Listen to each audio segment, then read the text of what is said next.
They haven't won back-to-back games since rounds 8 and 9. Yep. For a team that's contesting top 4, potentially top 2, that is a long way short of where they want to be. Their next 5, Gold Coast in the Q Clash next week, Richmond, Carlton, St Kilda, Melbourne.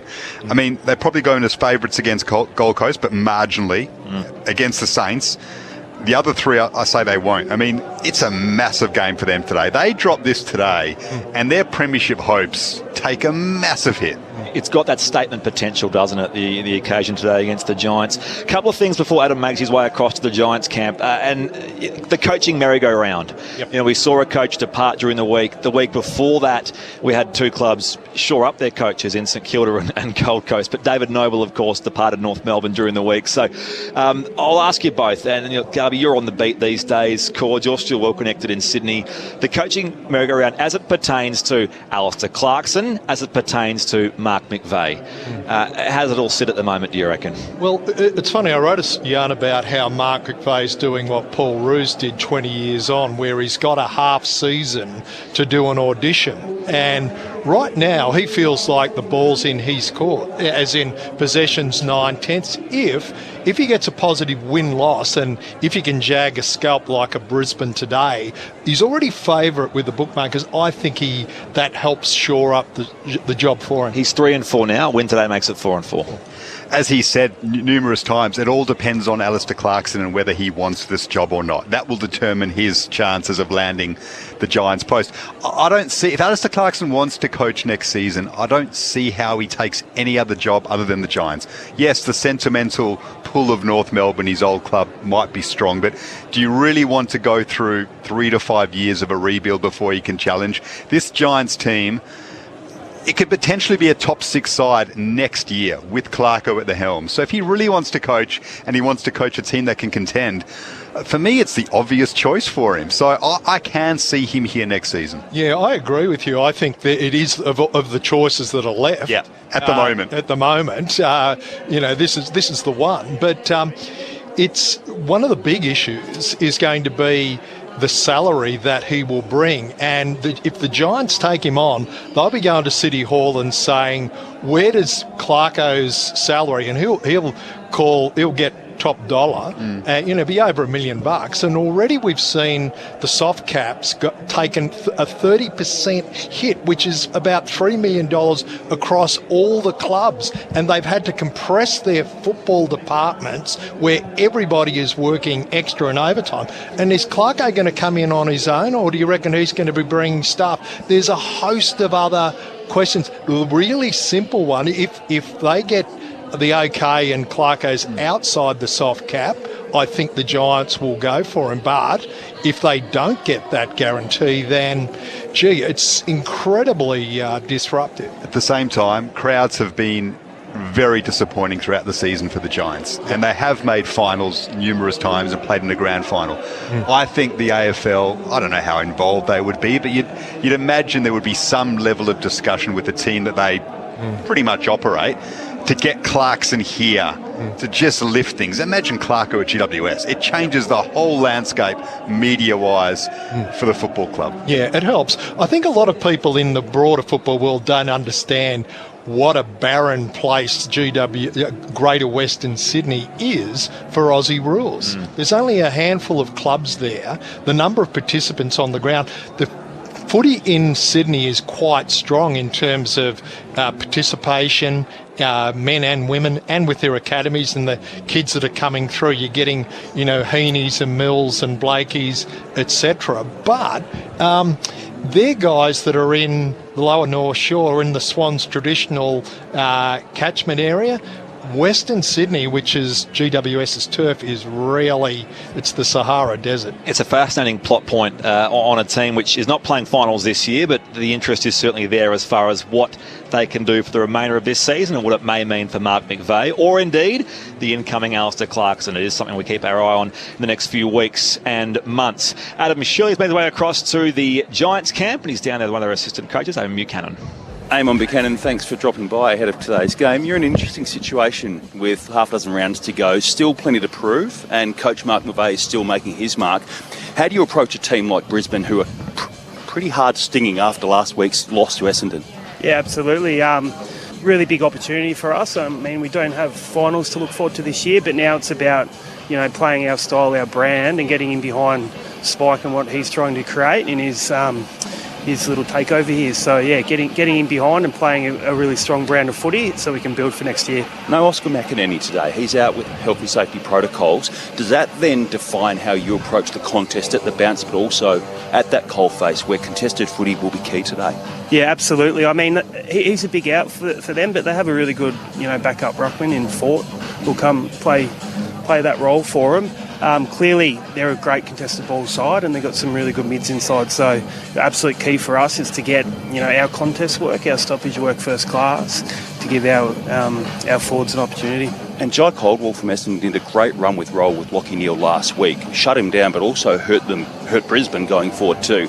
Do you look at a similar sort of role for someone like Lachie Ash there? Yeah, absolutely. I mean, he's a terrific player and he can really hurt you on his terms. So we'll definitely look at, putting some time into him. Guys, up to you. Amon Buchanan's with you. Amon, you've changed jockeys mid-race, and Mark McVeigh coming into the chair. What issues has that presented for an assistant coach? Probably not so much issues. I've just kind of looked at it as an opportunity, to get in behind Spike or Mark. We call him Mark now. To get in behind Mark and really support and help him drive what he's trying to implement. Just an opportunity. Do you see this as one of those games that you could certainly pinch? I know Brisbane are a top 4 team and you guys are out of finals contention, as you say, but do you feel this is one that you can perhaps surprise them on? Mate, I think we've got to feel like that every week. So if we bring our best, I think we're a massive chance. And we genuinely feel that every week.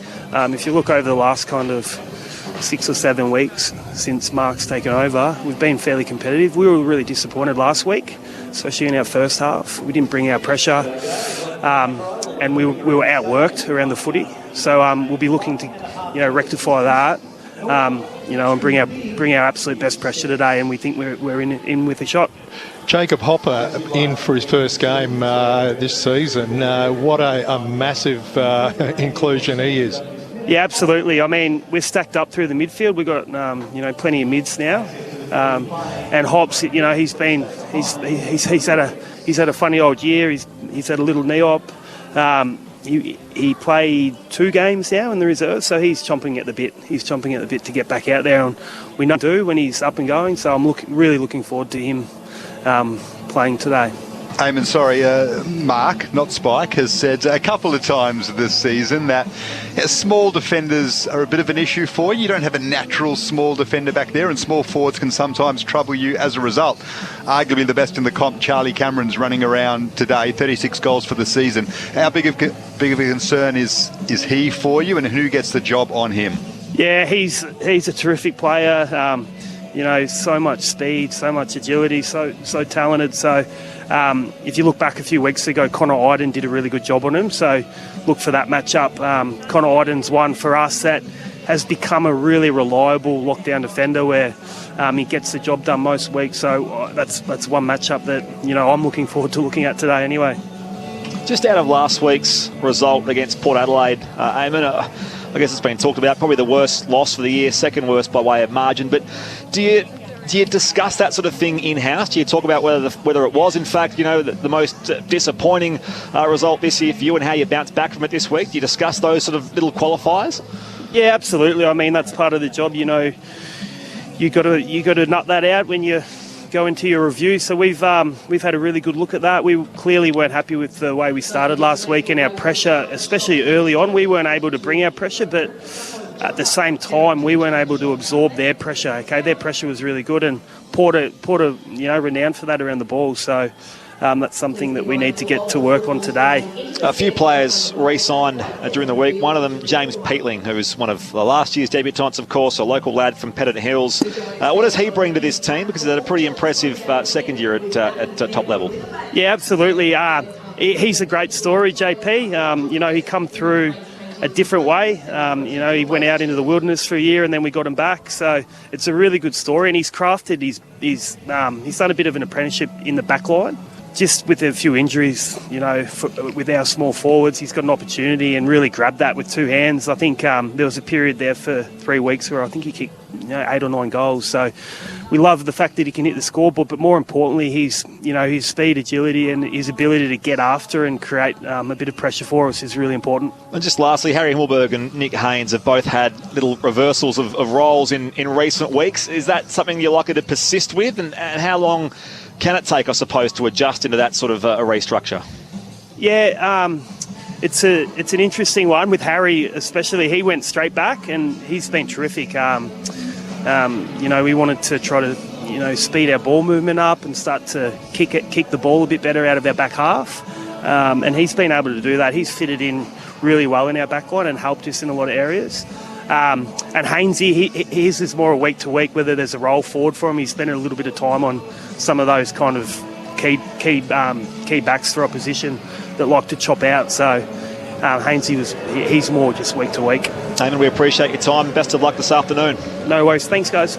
Eamon Buchanan in the Giants camp as the Giants make their way out onto Manuka Oval, joining the Brisbane Lions, who are warming up at the pool end of the ground. The Lions in their prominently white away strip, the white shorts. They've got the jumper with the maroon V and the yellow lion on there as well. It's their first appearance at this venue, while for the Giants, who call this ground home, they've lost their past 5 games here.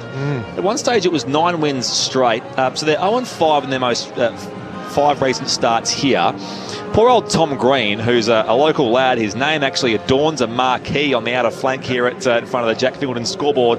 He's 0-4. Hasn't won a game here in his hometown. So there you go. And they've lost those 5 games by an average of 40 points. They've lost heavily as well. Yep. So for some reason, they just can't make it a happy home away from home. Maybe today will be different. And I'm told there will be a few thousand Tom Green face masks distributed around Manuka Oval, which is unusual for a bloke who's only played, 40 games of footy, but he's a local boy. They're getting right behind that. The fans are still following it. It's a nice day here in Canberra. The sun's shining, a little bit cool, but nothing that the locals wouldn't expect, and it's nice to see a good crowd in as well. We'll come back to the buddy stuff. That's the other big sort of New South Wales ACT footy story. We'll come back to that at half time, but before we launch into our game stuff here, the other one is Phil Davis. Out this week, he came back from that nasty hamstring injury, long layoff.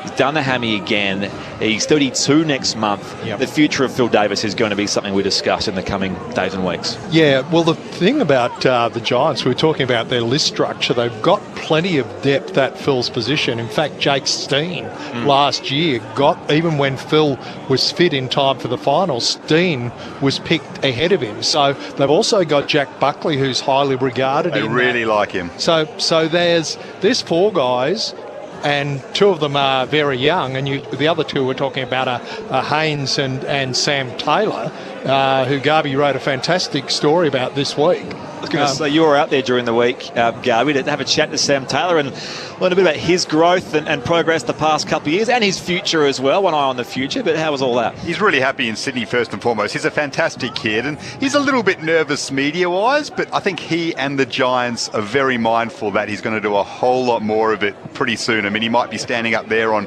All-Australian night in a blazer. It's a pretty good chance he will be, let's be honest. So he'll have to speak then. He might be the Giants' best and fairest winner this year. He might be a captain in years to come. So he needs to get more comfortable with media, so he's doing a bit more of it now. But no, he's happy in Sydney. No talk about wanting to go back to WA. He was discussing suburbs he wants to live in here moving forward. So the Giants can feel confident about that. And he is just so driven. Competitive beast is an understatement. He wants to be the best back in the game. He's not far off that, but that is his goal. He's fanatical about the art of defending, and he's just a beauty for this football club moving forward. He's a ripping kid and fantastic player. That's what really jumped out at me from that article, that he wants to be the best defender. There's a lot of good ones around. Jake Levis, Stephen May, everybody's got him. Where do you fall on Phil Davis? Well, I agree with Cords that Buckley and Steen and these guys are coming through, and they've got Sam Taylor down there at the moment. They've also got Iden, Harry Himmelberg down there. Does a job. If they move on Nick Haynes, maybe that changes things, but ultimately I think they'll just let Phil Davis make his call. If he wants to retire. If he wants to play one more year, by all means, Phil, you're a great at this football club. You add so much off the field as well as on. They'll let him make the call, and they'll go with whatever Phil Davis does. They won't try, I think, push him either way. No, I agree on it. And he is such a great ambassador off the field. We're talking about Sam Taylor. If he's looking for a role model, he could look no further than Phil, because he is so good for the club. Tim Taranto, still no contract for him. Free agent in 2 years' time. That's the other ongoing contract saga. And Jacob Hopper as well, and Yes. Tanner Bruin. I mean, the worry you have with the Giants, you feel as if they could probably afford to lose one of Hopper or Taranto. If one of them went and they eased up their salary cap burden, got maybe a player or an early draft pick in, they'll be okay. They lose both, their midfield maybe starts to get a little thin, and all of a sudden their prospects of being a top 6 side next season just wane a little bit. So they need to be careful with that. Yeah, I agree. They can only afford to lose either one of Hopper, who had an absolutely outstanding. Yeah. Be interesting to see how he goes today. But if you lose two of those A graders, Hopper and Taranto, then you're wobbly. Then you're starting to really plummet a bit of depth. I'll tell you who played well last week against Brisbane was Jai Caldwell for the Bombers, and he was another name they had there. He actually debuted here for the Giants in the snow against Hawthorn that night back in late 2019. I was here for that one. He was just tremendous, and again, it's an example of, I suppose, the fact that you can't keep them all. Yeah, well, there's more ex-Giants at AFL clubs than there are of any other club, and they'll go through. That's been part of their modus operandi, that they're now in their 11th year and they have just rolled them through, and they'll get draft picks for whoever goes. There'll be one of those will go, and they'll get a high draft pick, and on they'll go. They've got Tom Green, who's absolute, could be anything. I'd be surprised if they kept Taranto. Yeah. I'd be very surprised if he stayed at this point, this late in the season, hasn't got a new deal. The links to Victorian clubs are strong. Yep. Yeah, I hope he does, but I'd be surprised if he's in orange and charcoal next season. Yeah, and there is a link with Jacob Hopper. He comes from Leeton in New South Wales, so there is that, and was an academy, even though he was actually in school in St Pat's, I think, in Ballarat. I think that he's still got that New South Wales connection. And Tanner Bruin, the only top 15 pick from 2 years ago that's yet to be re-signed to his club. So there's something there, as you mentioned, Garby. Bounce down here in about 5 minutes' time. We'll keep you across what's happening in Adelaide for the Crows and the Magpies as well. That game happening concurrently with this one. Giants-Lions coming up very shortly. Brett Sprigg, Daniel Garb, Neil Cordy. Players at either end today. And there's kind of similar career arcs in Jesse Hogan and Joe Danaher. Both were first-round picks in the same draft going back a little way now. They've both lived that sort of fishbowl. Of course, Joe Danaher was sort of perhaps burdened by the fact his family name in a club like Essendon. He's certainly playing some great footy the past few weeks at the Lions. Jesse Hogan's on his third opportunity, really, at a footy club, and he is out of the environment of Melbourne and WA, of course, which, again, to use that tired cliche, fishbowl. He's playing freely at the Giants. He's been in tremendous form, 11 goals in his past 4 games. He kicked 2 goals too last week, Jesse Hogan. But there was a curiosity there around those two guys at either end. They're both playing pretty good footy at the moment. Yeah, in fairness to Danaher, Joe was an All-Australian about 5 years ago, and he was absolutely. It wasn't like he was unfulfilled promise. He fulfilled promise. And he kicked around 70 goals that season, and then he had injury problems, and that's the only thing that. And Essendon couldn't get his body right. Yeah. I think he's a different, kettlefish in a lot of ways to Jesse, and I think where Joe's going now is definitely, it's going to, when you're out for that long and play so little football over so many seasons, it's going to take time to get back. But what I've seen so far, I like with Joe. Last week, the Lions were defensively lacking. Just awful. They gave up 38 points from centre bounce clearances, which was nearly half of Essendon's score against them. Didn't bring the ball to ground in defence as well. Just couldn't win the football, basically, which is something they've done so well. No Dane Zorko, but Dane Zorko hasn't been playing in the engine room much anyway. It was a really... That sort of really underpinned what an awful loss it was last week on their home deck, the Gabba. How do they turn things around here this afternoon? Yeah, They're still missing a lot of big players. I mean, they are. I mean, Zorko, Rich, Berry, Marcus Adams are still out. McInerney, I like Darcy Ford a lot. I think they'll be okay without Omac, considering how strong Darcy Ford has been this season. But they're still missing some massive names, which is why a lot of people feel the Giants might claim this big scout but the fans feel they have in them in the run home today, potentially. Yeah, and the thing about it is, with the Lions, I still believe that when they can actually make a premiership run from here, even though they've lost 3 of their last 7, they get players back, they get continuity with that big 3 key forwards and Charlie Cameron forward line. They've got a super midfield. McInerney's a great ruck. They've got a good deputy with Darcy Fort. Yeah. There's a lot to like about them. They've got Harris Andrews, who's an absolute A-grade key defender.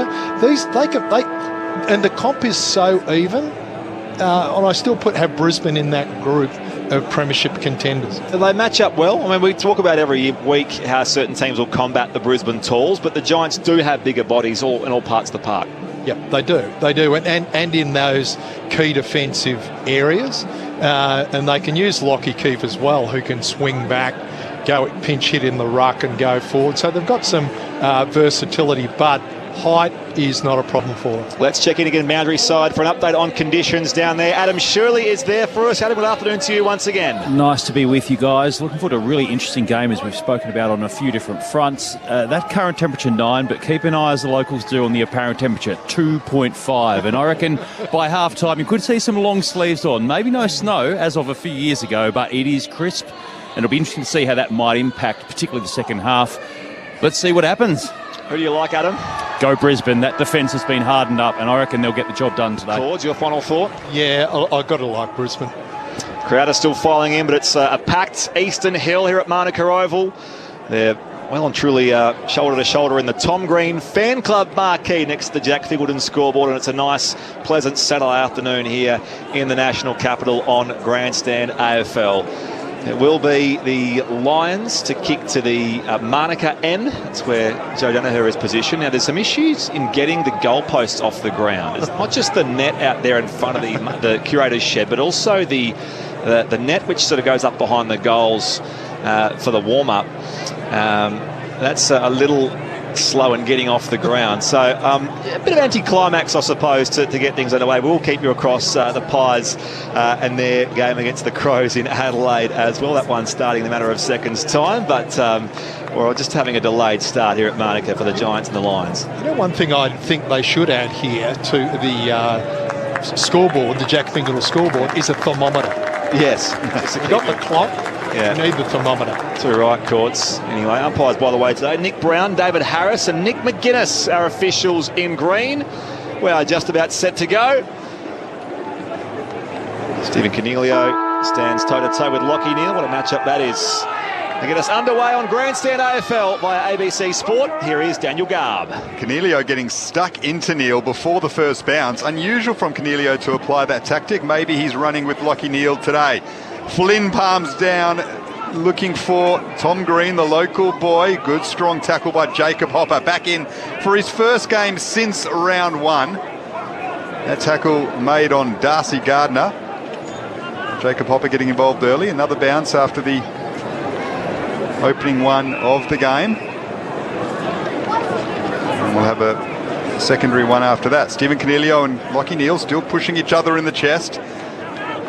Jared Lyons tries to win it out of the stoppage for Brisbane. Isaac coming in. Game number 50, wrapped up by Lincoln McCarthy. The ball's moved about a metre from the centre of the ground. Brett Spree. For a clearance. Cornelio's arm was pinned by Neal. The umpire spotted the free kick. It is, in fact, a hold on Stephen Cornelio, who had one half of his body held by a Brownlow medalist of a couple of years ago. The Giants use the corridor. Short ball to Isaac Cumming. Goes inside forward 50 now, leading up to the pocket and marking. It's Riccardi among the inclusions this week. He marks 35 out in the right forward pocket. Harry Himmelberg's got the job on Joe Danaher in the early stage. So Jake Riccardi, he last played in round 18. He's actually kicked goals in his past 6 games when he's played seniors. So the first opportunity for him, boundary line about 5 metres to his right. The Giants with the first entry. Riccardi lets fly from 40 out, and it is missing to the right-hand side for a minor score. The first score of the game, 90 seconds in. Giants one behind, the Lions yet to score. Kadeem Coleman brings it back in for Brisbane. Charlie Cameron a long way from home, marks it in the back pocket. Eases it up the wing, over the head though of Lincoln McCarthy. And Jacob Hopper sees it run out for a boundary throw-in. Great to see Hopper back in the Giants side. Such an impressive, big-bodied midfielder. Been sorely missed this campaign after an impressive season in 2021. Played the opening game of the season against the Swans and hasn't been cited until today. Darcy Fort takes it out of the ruck cleanly. Tries to anyway. It's stripped from him. Here's Lachie Neale trying to get his first disposal of the game in the middle of Giant Stadium. He's won a free kick for a high tackle against Tom Green. So Lachie Neale, who was beaten by Jay Caldwell in a tagging role by the Bombers last week, finds Zach Bailey. Now they switch it to the outer side and Starcevic. He draws the player, hand pass to Kadeem Coleman. Now works it further afield here to Mitch Robinson. Game number 242 for him today. High ball inside forward 50 here. It's the Lions' first entry. 2-on-2. Hipwood was being held. Hopper burst through around the football. Fort dumping the tackle down there by Iden. And the umpire's going to say holding the ball. So great return for Connor Iden, also among the Giants' inclusions this afternoon. He wins it in the right back pocket. Still, it's the Giants one behind. The Lions yet to score. Early stages here on Grandstand AFL. Well, we were told by Eamon Buchanan that Connor Iden had the difficult job on Charlie Cameron. See how he adjusts to that one today. But a strong tackle on Darcy Fort to ping him holding the ball as Toby Green tries to win it on the wing and kick it out of mid-air. Failed to do that. We'll have a boundary throw in on the outer side in front of a beautiful crowd gathered on the hill. It's one of the charms of Manuka Oval, the old school setup over there. And they're loving a bit of footy in the nation's capital. Back in it comes on the outer logo. Fought in the contest against Flynn. Neale had a path cleared for him. He overruns the football here, and now it's going to be a free kick from the non-controlling umpire. It's going to come back, and it will in fact go the Brisbane Lions' way. And to that player out there in McCluggage. Had it 29 times last week against the Bombers, averaging 25 touches this year. McCluggage on that right boot, kicks for distance up towards the flank, a little too deep for Danaher, tangled up down there with Keefe, and it bounces out of bounds for a throw-in right on the junction of 50 at left half forward at Brisbane's attacking end. The Giants one behind, the Brisbane Lions yet to score. 4.5 played in the opening term here on ABC Sport. Was disappointed Darcy Fort didn't get a shot on goal then. The accurate one, he missed. He kicked something like 10 straight before he missed a few weeks ago. Fort slaps it inside 50, picked up by Lloyd. Giants clear it up to the wing. Green flew. Starcevic waited at the back and collected it. Quick hands from Robinson to Coleman, who juggles it a couple of times and couldn't quite grasp it. Starcevic tries to work it forward to half forward, and he's caught holding the ball. Didn't dispose of it, says the umpire, when he had the opportunity to. Strong tackle by Tom Green, the local boy. So the Giants win it at right half back. Tom Green assessing his options, wants to go inside to the corridor. He does so to Isaac Cumming, but dangerously. Now they've got the turnover. Handball inside for McCarthy. Good tackle by Connor Iden. That affected the kick. Waiting back to collect it is Himmelberg. Handball to Taylor. Himmelberg now's under pressure. Cameron wraps him up, got the handball away. Finds Connor Iden. Now the Giants connects it defensive 50, and Josh Kelly has it in space. His first touch of the game, that neat left foot up the line to find Toby Green. Leads into space on the wing, commentary side. They're surging forward in the orange and charcoal now. Can they get something going now? It's going to be a 50 here. Noah Answorth overstepped. And that will bring Toby Green to about the paint of 50. He's playing on. He's sort of doing that thing where they run and try to sort of get around the man on the mark. But he is now within range, Toby Green. So he'll be 40 out, slightly left of centre. An opportunity here for the Giants' first goal. Great work from Connor Iden. He started well. He did that tackle there at goal-saving tackle, then got the clearing kick to set up this ultimate shot on goal from Toby Green. These sides last met round 11 this year at the Gabba. The Lions won that by 14 points. Toby Green kicked 4 goals 2 that day. So here's his first opportunity of the afternoon. In bright sunshine at Manuka Oval. Lays into it from 40. Controls it well, sneaks it home. It did just get pushed towards the right-hand goal post, but did enough. And the Giants had the first goal of the afternoon. 1-1-7. The Lions are yet to score. 6.5 played opening term. Grandstand AFL, Neil Cordy. Yeah, as we were just saying, Connor Iden's role in that can't be undersold. goal-saving tackle, then the clearance outside forward 50 gets to the wing, and then the 50-metre penalty put Green within kicking distance. And as you say, he kicked 4 the last time these teams met, which was only 7 weeks ago. It's a sort of a strange quirk of the draw that Mark McVeigh's only coached 8 games, and 2 of them have been against the Brisbane Lions. You've seen the Lions a little bit, Cords, living up in Queensland. Mitch Robinson's one of those players who it's sort of getting towards the end of his career. He's in and out of the side. Came back in last week, and every possession, every time he gets the footy, he's doing something with it. He's just what they need. I had this chat with Alistair Lynch before the match, and he's convinced they need him as a key part of that team, just for the energy that he brings. The Giants are putting a lot of work into Lachie Neale. Not a direct tag necessarily, but whoever stands next to him is getting very physical. Taranto pushing him in the chest a moment ago, like Cornelio to start the game. Cockatoo at half-back is pushed off his kick, but Robinson found it. They work it to half-forward now, the Giants. Taylor's in the middle of that pack. Comes off hands, picked up cleanly by Himmelberg. Good hands from Taylor to Iden at half-back, but he puts O'Halloran under pressure. Did well to get out of the tackle.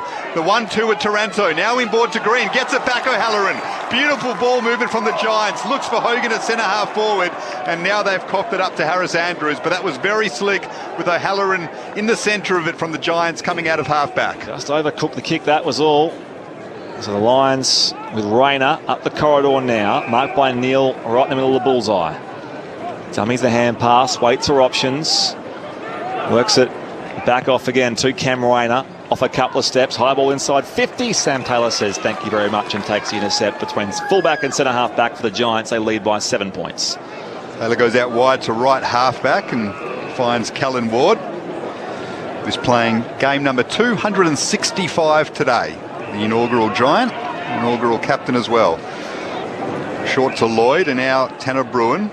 Wanted to go quickly, but it's just corralled, so it's have to go all the way back to Sammy Taylor, and you get the switch on the Giants. 1-1-7 they are. Brisbane yet to score. Taylor goes short and finds Lachie Keefe at centre half back. Same scoreline, by the way, in Adelaide, where the Crows are 1-1-7. Collingwood yet to score, same stage of the game there. It's marked by Taranto at half back here for the Giants. Goes back inside defensive 50 for Lachie Keefe. The switch might be on here towards Himmelberg at left half back. And now further on here for O'Halloran, marking on the members' side. Second, third bite, pulls it in. He's paid the mark eventually, just 4 to the flank. Feeling a bit nervy after that turnover through the middle. Takes his time here, Xavier O'Halloran. Subbed in last week, kicks up to half forward now. Green at the drop, didn't go to him though. Kelly's hand pass picked off by Cockatoo. Going in hard, McCarthy wins it away here for the Lions. Hand pass though goes straight to O'Halloran to the Giants. Back through traffic now again.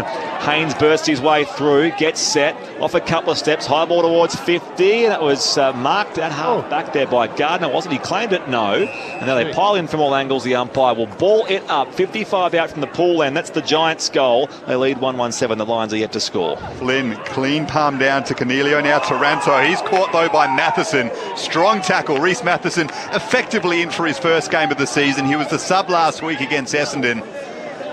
He is well liked by Brisbane Lions fans, struggles to get a game. That was a nice moment for him early on, and then Nick Haynes flying at half-back for the Giants. Thought he'd taken the mark. He's got up from that one a little bit ginger. But the Lions are wanted at half-forward. Strong tackle though by Taylor on Rayner, wrapped him up. Caught holding the ball. Now they'll try play on quickly from centre half-back. Taylor goes short to Ward. They'll switch it to the outer side. Lachie Keefe is there. Haynes has his hands on his head. He's still struggling a little bit after hitting the turf strongly, but he's probably just winded. Comes back in field now for Ward. Pulls his kick now for coming back into the corridor. Now he'll switch out to the left half forward to Halloran, and Robinson competes up in front. The 2-on-1, he was outnumbered, did well. Brings it to ground, fires out the hand pass McCarthy. Lays off now for Cockatoo. Goes back on the angle now to centre half forward where it's marked by McStay. He's 55 out. No one's home in the goal square. McStay realises that now, so he goes long from 55 all the way back with the flood. Danaher lets it go. And McStay has the Brisbane Lions first. 1-1-7 the Giants. Brisbane 1 straight 6.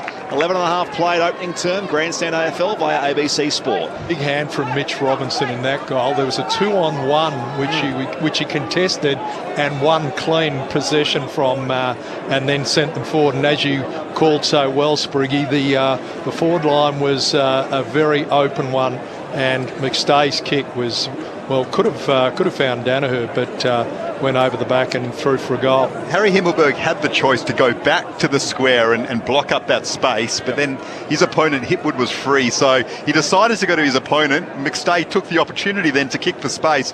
You wonder what he should have done, Himmelberg. Perhaps allowed one of his teammates to look for Hipwood and clogged up the goal square, which eventually the Brisbane Lions profited from. In hindsight, Garby, we're all genius. 1-1-7 the Giants, Brisbane 1 straight 6. All in dispute in the middle of the ground. Giants win it. Cornelio, little handball to Josh Kelly, but he's wrapped up by Matheson. Another strong tackle from him. So that's why the Lions fans love him, because he's so physical, Reece Matheson. He's shown that in the early stages here. We'll have a ball up in the middle of Manuka Oval. Beast mode. Waiting for a clearance. Up it goes. McStay in the contest against Lockie Keefe. Out of the ruck. Snaps inside 50. Danaher doesn't quite pull it in. Not paid. Fight out the hand pass here. The Giants can clear through Cal Ward. Little dinky kick beyond offensive 50. Robinson gets back with the flight and Marks just fall to the wing. So intercepted here for the Brisbane Lions. Robinson, the left boot, goes nearer to the pocket now. Leaping up down there, Archie. It's knocked out of bounds for a throw-in. 25 around from the Brisbane goal, Cathedral end. 1-1-7 the Giants. Brisbane 1 straight 6, 13 gone opening term. Mitch Robinson's been in and out of this team, but gee, from what I've seen in the first 5-10 minutes, he should be a permanent fixture. Boundary throw in inside 50 for the Lions. Hipwood at the back. Wins it down against O'Keefe. Jacob Ware trying to burst free from the stoppage, but he's well wrapped up by Hipwood. So we'll have a ball up. Inside attack for Brisbane. Trailed by a point in the first quarter. Hipwood snaps it forward with his rights, bouncing in front of the square. Under pressure was Ward. McCluggage is there. Now Zach Bailey. Strong tackling from the Giants to prevent him getting a kick on goal. And they've won it back. Free kick against Zach Bailey, who didn't dispose of it correctly. So strong tackling and desperate tackling from the Giants in front of their own goal prevented what would have likely been a major for Brisbane. Good defensive pressure all up for the Giants early on here. So good signs. Both sides keen for a statement win this afternoon. Isaac Cumming, as Garby said, he's his 50th game today. Goes long beyond offensive 50. Pack on the outer side. Fisted away in space. One back here by Rayner. Floats the hand pass forward now. Bailey tumbled here in the Taylor tackle. He's brought to ground 40 out. And again, it's holding the ball. That's his third tackle, Sam Taylor, in the space of what? 10 minutes just about. Lays off the hand pass. They'll rebound quickly here. Cal Ward goes wide to find Jesse Hogan just forward of right half back.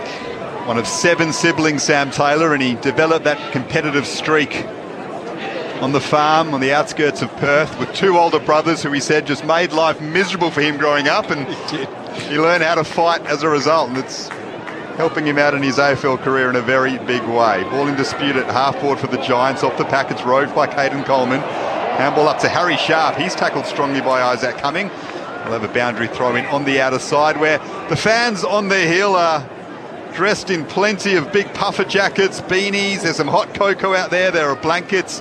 It is cold in Canberra, as per usual, but they're enjoying what is a spirited game of footy in the first quarter here. Back in it comes. The Giants by 1. Keefe out to space. Neil gets there first though. McCluggage works it forward. Matheson, the hand pass was too hot for him. Out to eat the football, Bailey. Keeps it alive now. It's worked up the line by Harry Sharp, and it's marked though, intercepted at right half back down there by Himmelberg. Let's head the boundary, Adam Shirley. Josh Kelly's been hobbling around for the last couple of minutes. Prime mover, obviously, for the on-baller division of the Giants. They're checking out what looks like his adductor and hip region at the moment on the boundary, but keep a close eye on that, guys, because he's crucial, obviously, to the way they move the ball. That is a big worry for the Giants. I did see the sub, Callum Brown, doing some stretches. So that might be a little bit more serious than the Giants would like. They would not want to lose Josh Kelly early on in this one. Boundary throw in on the outer side. The rucks converge on the logo. It's Keefe and McStay. McCluggage wins it. A kick forward. Picked up by Halloran, who's been busy in the first quarter. Slaps it into the middle of the ground. And tackled by Cornelio. Ball spills free though. Sharp ducked into a green tackle. Won't be high as a result. McStay wins it back though. Just eases a kick to half forward. Over the head though of Rayner.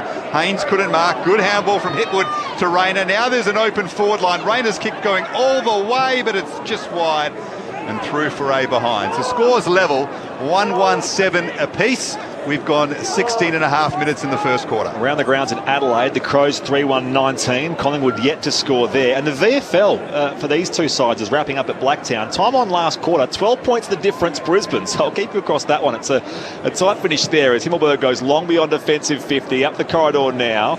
Spoil from behind that time, Gardner on Tom Green. Cockatoo into the back of him was Hopper. Umpire lets them play. Back edge of the square will ball it up. 1-1-7 apiece. 17 gone here at Manuka. Brett Sprigg, Daniel Garb, Neil Cordy on ABC Sport. Umpire wastes no time. McStay wins it down here. Matheson bursts through the congestion. Tumbles it inside forward 50 now. Wrong foot at that time was Charlie Cameron in the contest with Connor Ryden.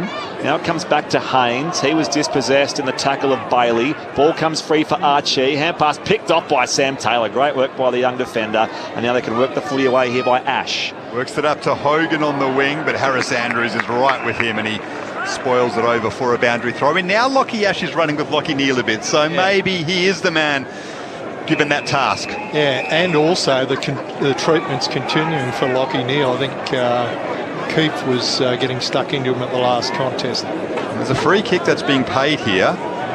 No one quite knows going Brisbane's who way. it's going to. It is going Brisbane's way. All the Giants players had run forward. They thought it was their free kick. Now they're all running back to try and clog up defensive 50. The Giants take advantage though, work it to Lockie Neal, who guides it inside 50 looking for Danaher. Himmelberg's there with him.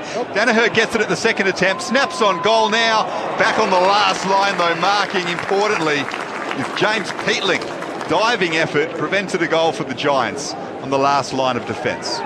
On a new contract during the week, James Peatling, a 2-year extension for the mid-season recruit last year. Comes beyond defensive 50, up in front, strong grab taken by Riccardi. And again, they'll work it forward of right half back. 1-1-7 the scoreline either way here for the Giants and the Brisbane Lions. Riccardi's kick just thumped up the outer side of Manuka Oval. Hogan, good separation on Andrews. Reels in the grab. Bit of afters there from Harris Andrews as well. And just a word there from the umpire. Not quite 50 being paid yet. They're just forward of halfway on the outer side. Hogan assesses the options. Comes short to find O'Halloran. In front of that grand old Jack Fingleton scoreboard, which is transported from the MCG. That's where it used to be. Comes back to half forward. A little too deep the kick for Cal Ward. Cameron off half back now for the Lions. Hands to Robinson. Neal evades the tackle of Taranto. Shares it with Starcevic. Comes back beyond defence here on the half volley for Danaher. Danaher has Taylor right with him, but gets the kick away up the wing. Bounces and suits Nick Haynes. He allows it to gather. And then kick it up to half forward. Coming out strongly is Jack Payne to spoil. Ward has it on the wing. Tackled by Rayner. Spilled free. Matheson's there, gets it to McGluggage. It's on the wing here in dispute, but the Lions have clean possession now. Coleman up to Danaher, who's been busy. Handballs it up to McGluggage, but doing well. And cutting across is James Peatling. Will have a boundary throw in outer side. Let's get down to Adam Shirley on the boundary. Yeah, it's a lower back hip injury, particularly on his right side for Josh Kelly. They've taped him up and tried to reinforce that whole area around his lower hip on the right side, and you'd say that lower back area. Trying to loosen him up at the moment on a serious note in the weather, that might be hard to do in these conditions. We'll see how he goes. Giants and Lions 1-1-7 apiece here. Harry Sharp tries to work it away here for Brisbane. High ball towards the 50. It's marked by Sam Taylor again. You've helped him, Garby, no question. Well, he's up to 10 disposals already, 4 tackles, 3 free kicks for. He might do some more media, I suppose. If this is his precedent this week, Garby, is it's marked just forward of halfway. Down there for the Giants. They come out to half forward where Ash is back with the flight. He received that from Riccardi, and it's off hands and over for a throw in right on the junction of 50 in the right forward pocket. 1-1-7 apiece. Might have his own column next week if he continues this form. Well, Garby, you pulled off the very rare reverse commentator's curse. He's a beauty, Sammy Taylor. I don't think an interview makes any difference to his form. He is just that good, and pick of the man, he's gathered it on the wing. Ball set up beautifully for him, snapped it to half forward, but he has turned it over to Lockie Neal, who's marked it alongside his opponent, Lockie Ash. He goes inside the middle of Manuka Oval. Tanner Bruins copped a high hit. He's okay. Lincoln McCarthy came in hard at that contest. Thankfully, Bruin isn't hurt. He picks the ball up and plays on quickly to Toby Green. They work it out to right half forward. Lockie Ash has some space on Neil now. Guys it into the pocket. It's over the head of Hogan. Cockatoo can gather it and has time for the Lions to spot up in a teammate. He does so in Hipwood. Sits up beautifully for him on the outer wing.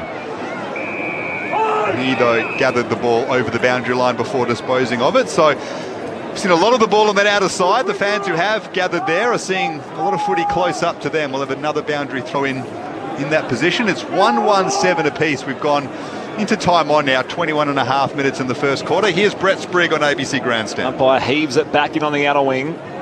Toby Green up to meet the footy now. Hand pass off to O'Halloran. Tackle dispossessed. It comes loose for Sharp of the Brisbane Lions. Now back to Bailey.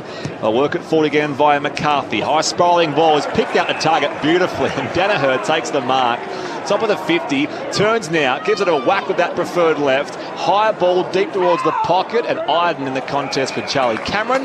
Gets a spoil on that, and it's out of bounds for a throw-in. Just alongside that left behind post, deep in attack for the Brisbane Lions. It's still 1-1-7 apiece, so highlights by way of scoring, few and far between in this opening term, but an enthralling contest nonetheless. 23 gone in the opening term. Scrappy contest so far. It's certainly a physical one. Plenty riding on it for Brisbane. Giants wanted to claim a big scalp in the run into the end of the season. They clear it from defensive 50 through Riccardi, but he's done so out of bounds on the full on the outer side. So the bloke in a beanie just throws the ball back. Brandon Starcevich, but he's turned it over straight away to James Peatling. Messy disposal from both sides early on. Jacob Hopper has it on the wing. He's under pressure though. Managed to get his kick inboard to find Daniel Lloyd. As McCluggage applied the tackle on Hopper. Can the Giants get something going now? Lloyd to half forward, 2-on-1 against Toby Green. Cockatoo put the body work on, and Darcy Gardner just came over the top of that pack and punched it over at right half forward for the Giants. Charlie Cameron was none too pleased with Joe Danaher's 450 entry, bombing it straight up in the air, right into Connor Iden's hands. Another impressive crowd here at Monaco Oval, it must be said. They really do turn out when there's a game in their backyard. A beautiful day for it. Back in it comes. Flynn playing up in front. Wins it down here for Lockie Ash. He was dumped. Hopper wins the football. Cornelio hand pass out wide. Unkind bounce for Ward. Mopped up down there by McCluggage. And now the Lions can rebound through Lockie Neal. Angles the kick inboard now through the fingertips of Hipwood. Pressure that time came from Himmelberg. Giants mop up though. Cornelio gets it back. Works it right across half back now. Pressure here from Haynes. He was run down from behind. Footy comes loose, and now a high tackle this time given on the Lions player in Rayner. Goes inside forward 50 and finds the marking target, Charlie Cameron. He's no more than 35 out directly in front. Nick Haynes is not in the form that we've seen in recent seasons. Just another little fumble there led to the turnover, which has set up this shot on goal. All-Australian and best and fairest a couple of years ago, Nick Haynes. So they've tried a few different roles for him. He's sort of back in defence now, along with his fellow long-haired blondie in Himmelberg, as Cameron lets fly from 40 and has the Lions second. They're in front for the first time this afternoon. 2-1-13, the visitors. The Giants 1-1-7. 25 gone opening term here on Grandstand AFL. Yeah, good finish there from Cameron. He had the celebration going as soon as it went off his boot. I think that's fair. They probably had the dominant amount of possession, and I think their lead's probably fair at the moment. Inside 50s, 13-4 in favour of Brisbane. So yeah, they certainly deserve the lead as we get close to quarter time. I think McCarthy looked uncomfortable with the trainers a short time ago as well, so we'll keep an eye on him. And I believe it looks like Josh Kelly has returned to the fray for the Giants. That is pleasing, at least for them, despite the fact they trail by 6 points. He didn't seem to be moving freely though, so he's keen to run off that hip problem. The feeling temperature of 2 is not work, as Adam Shirley rightly points out, isn't going to help that tight back. Maybe it's hindering the umpire a little bit as well, who messed up that first bounce. So he'll throw it up. Flynn, clean palm down to Taranto. Giants move it inside 50. There's Josh Kelly playing in the forward line. Cockatoo tries to slap it clear of a dangerous area. Picked up by Taranto, squeezes it into attack. Asked a lot of Kelly though, and the Lions can win it back as a result. Coleman moves it up to the wing. Loving this contest between Danaher and Taylor. Danaher led Taylor to the footy. And Sam Taylor, who leads the competition in spoils, added another one to his tally, slammed it over the boundary line. We'll have a throw in out of side. Around the grounds in Adelaide, the Pies have hit back 3-1-19, trailing the Crows, who are 3-2-20. Late stages first term there as well. We'll keep you across the other Saturday afternoon game as we go here, as the Giants work at forward of halfway. O'Halloran here, in fact it was Hogan, dispossessed. Archie comes through, shares it with Cockatoo, back inside defensive 50. The kick from Payne works it okay for Kadeen Coleman. Plays on now, angles the kick infield for McCluggage. He's got room to move in. Down the pipe, he second bite, not quite pulled in that time by McStay. McCarthy on the loose football, works it wide for Neil. He can go from half forward, inside 50. It skims into the pocket for Charlie Cameron. Tries to evade Connor Iden, comes back into the corridor, leading up and marking McCluggage. Nice vision from Charlie Cameron. McCluggage was in best position a couple of times in that chain, and he marks here 35 out, slightly left of centre. Charlie Cameron is such an asset. His vision there in picking out, well, there was a crowded inside 50 for the Giants, but he picked out his target. A couple of times Hugh McCluggage won the footy, and that bit of build-up there for the Lions for their third straight goal this afternoon. And he makes no mistake. Hugh McCluggage. He joins Daniel McStay and Charlie Cameron as goal kickers for the Lions. They're 3-1-19. The Giants are 1-1-7. 28 played in the first term here on Grandstand AFL. It's taken a while, but the Lions are really starting to assert their superiority. As we said, Garby, the inside 50 count was 13-5, 14-5 now, I think, and took a while to get that result on the scoreboard, but interesting. Lockie Neal there, instrumental again in getting it to Cameron. Has time to set up and look back and find Huey McCluggage, who's in rare form. So Lockie Neal, only 21 disposals last week, was tagged heavily. The Giants have tried to put some work into him in this first quarter, but he's already up to 8.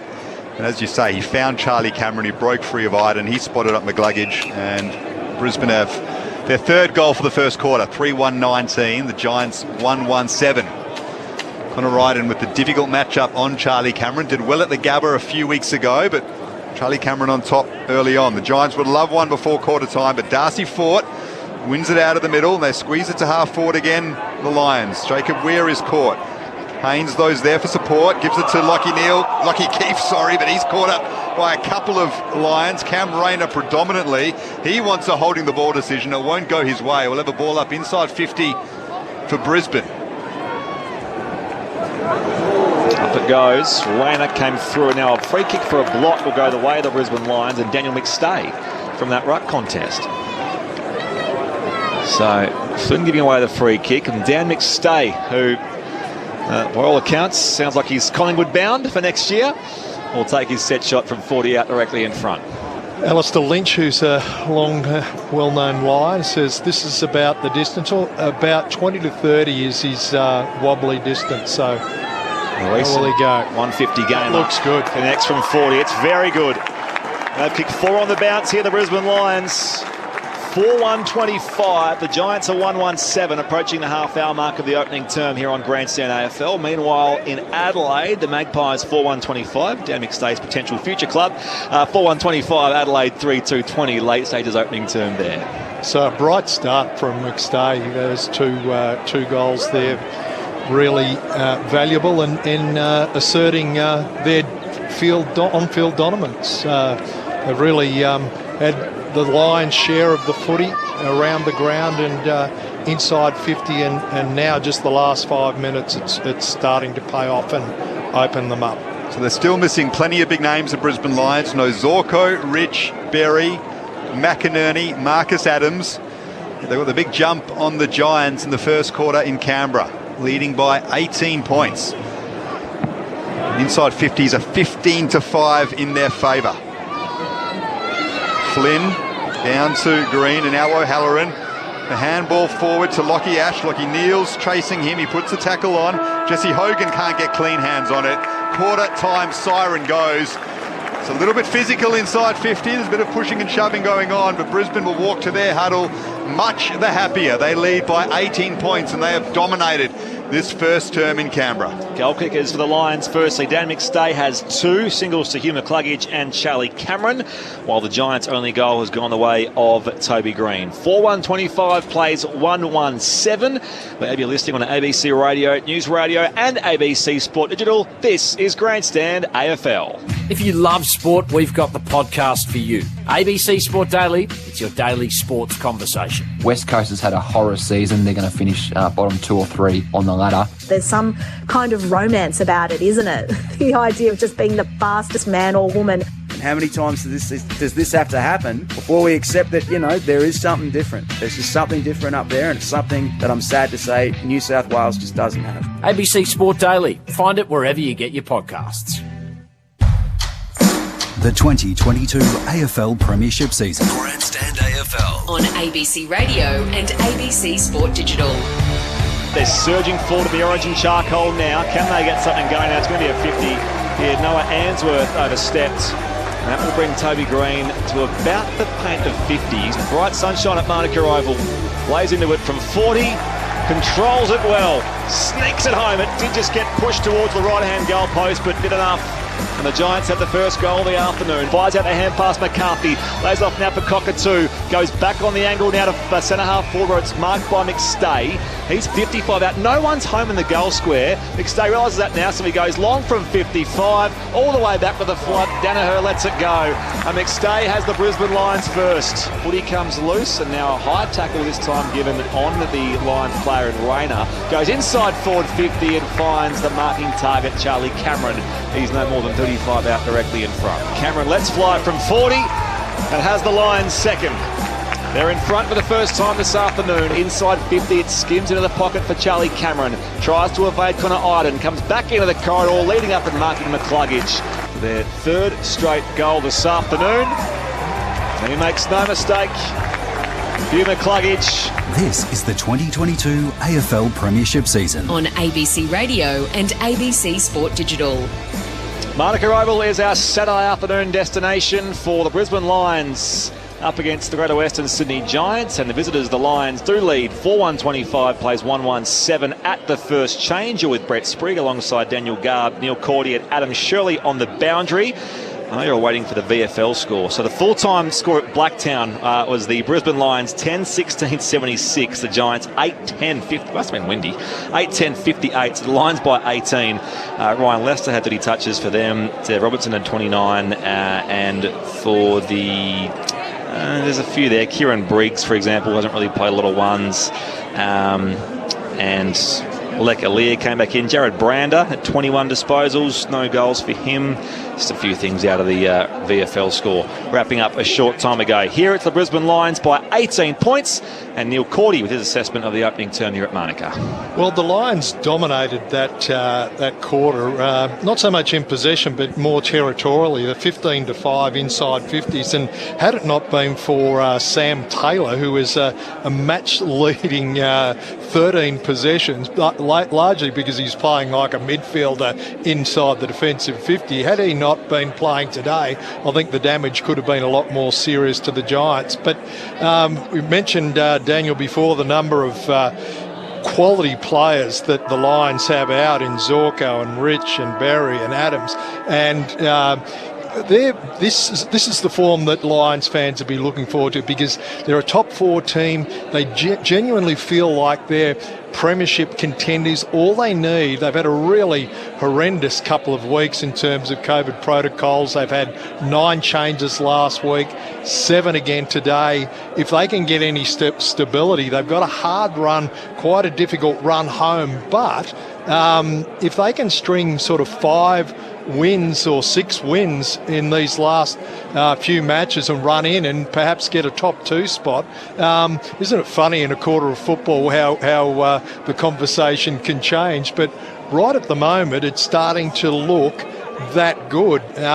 Hugh McCluggage is in terrific form. He got that goal to top off his Lions high 10 possessions. Lockie Neal's getting a ton of attention, mainly from Lockie Ash, but also from every Giants player that goes past him. But he's still managed to pick up 8 possessions. Mitch Robinson, who's been in and out of the team, we said in the call that he's the sort of player that I think should be a permanent feature, just because of the X factor and energy he brings into it. If there's one thing I'd say that the Lions lack in that push towards a premiership, it's just that energy and X factor. A few numbers, Garby. Well, in the absence of key midfielders Zorko and Berry, and then Rich, who's so important for them down back, McGlaggage and Neal have stepped up. McGlaggage with 10 disposals and a goal in the first quarter. Lockie Neal, despite a lot of close personal attention from the Giants, has 8. Robinson has 6. Sam Taylor, you always feel sorry for him a little bit. It's like he's playing on his own out there in defensive 50. 13 disposals, 4 tackles, 3 free kicks, 4, 7 contested possessions in the first quarter. They just need someone to give him a hand. Brisbane by 18 points here. Around the grounds, Adelaide Oval, it's the Crows 3-2-20. At Collingwood 4-1-25. So the Magpies in front there, about to get the second term underway there, as we are here at Manuka Oval, with Brisbane leading by 18 points. Back in the middle.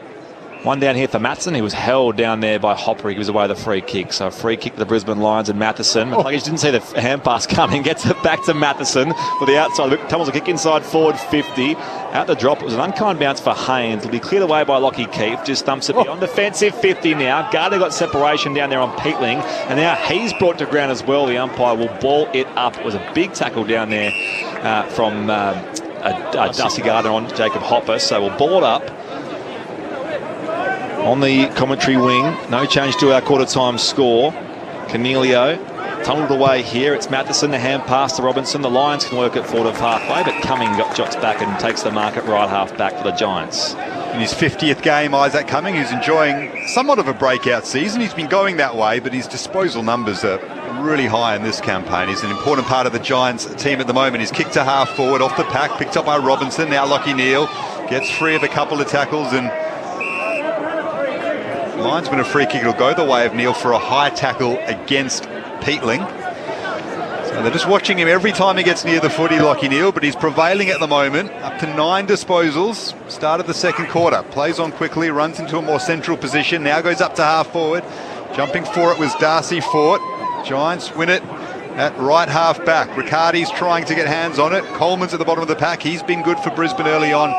It'll be a ball up though on the wing, not too far away from the interchange gates for both sides. 4-1 plays 1-1. Early stages, second quarter here on Grandstand AFL. Matheson hand pass back to Robinson. And that left boot tumbles it towards the paint of 50, but Haynes jumps across and takes the chest mark to intercept at right half back. Good body work there from Lockie Keefe, keeping Danaher out of that contest, allowed Nick Haynes to come across. He shares the pass to Himmelberg by foot. Now he's called to play on. Plays on from the pocket. Drives it long beyond defensive 50. Back to the wing. 2-on-1. Hogan comes third man in. Overrun by Neal. Picked off by Cornelio. Hand pass. Peatling can link up here with Ware. Evades the tackle. Now some run from Taranto. Gets out in open space here at Manuka Oval. High ball inside 50. Toby Green well judged. Controls the ball to his chest. No more than 20 out directly in front. Opportunity here for the Giants. Great work from James Peatling in the build-up there, and also the vision from Taranto, who looked up, saw a 3-on-1, but it was Toby Green who was leading in the race back to the square and could not have placed the kick more perfectly. Just quickly, what about the work of Jesse Hogan? Himmelberg didn't have too many options. He came from a long way away to crash the pack, which helped the Giants win it back. Good call. Toby Green on the approach for his second to the Cathedral end of Manuka Oval. He hits it pretty sweetly and does in fact have number 2. Hot start for the Giants in their second term. 2-1-13, trailing Brisbane, who are 4-1-25. 3.5 played second quarter here on Grandstand AFL via ABC Sport. Well, there's life in the Giants yet, especially when you've got a player like Toby Green inside forward 50. He kicked 4 the last time he met the Lions, which was only 6 or 7 weeks ago. Well, he's looking, I think, as you mentioned, Jesse Hogan has been terrific with his work rate, but Green's looking the only real target inside 50. Well, after kicking 7 against the Dogs a month ago, only had 2 goals in his last 3 weeks, Toby Green. Has 2 in the early stages of this one. We've gone almost 4 minutes in the second quarter. Toby Green has both for the Giants. They are 2-1-13, Brisbane 4-1-25. Umpire bounces it in the middle of Manuka Oval. McGluggage tries to get hands on it. Darcy Fort picks it up. Strong tackle on him by Tom Green, and then Toby Green. The Greens do the double act, and they catch the big man holding the ball. Toby Green is back on his mark. Now goes straight down the middle.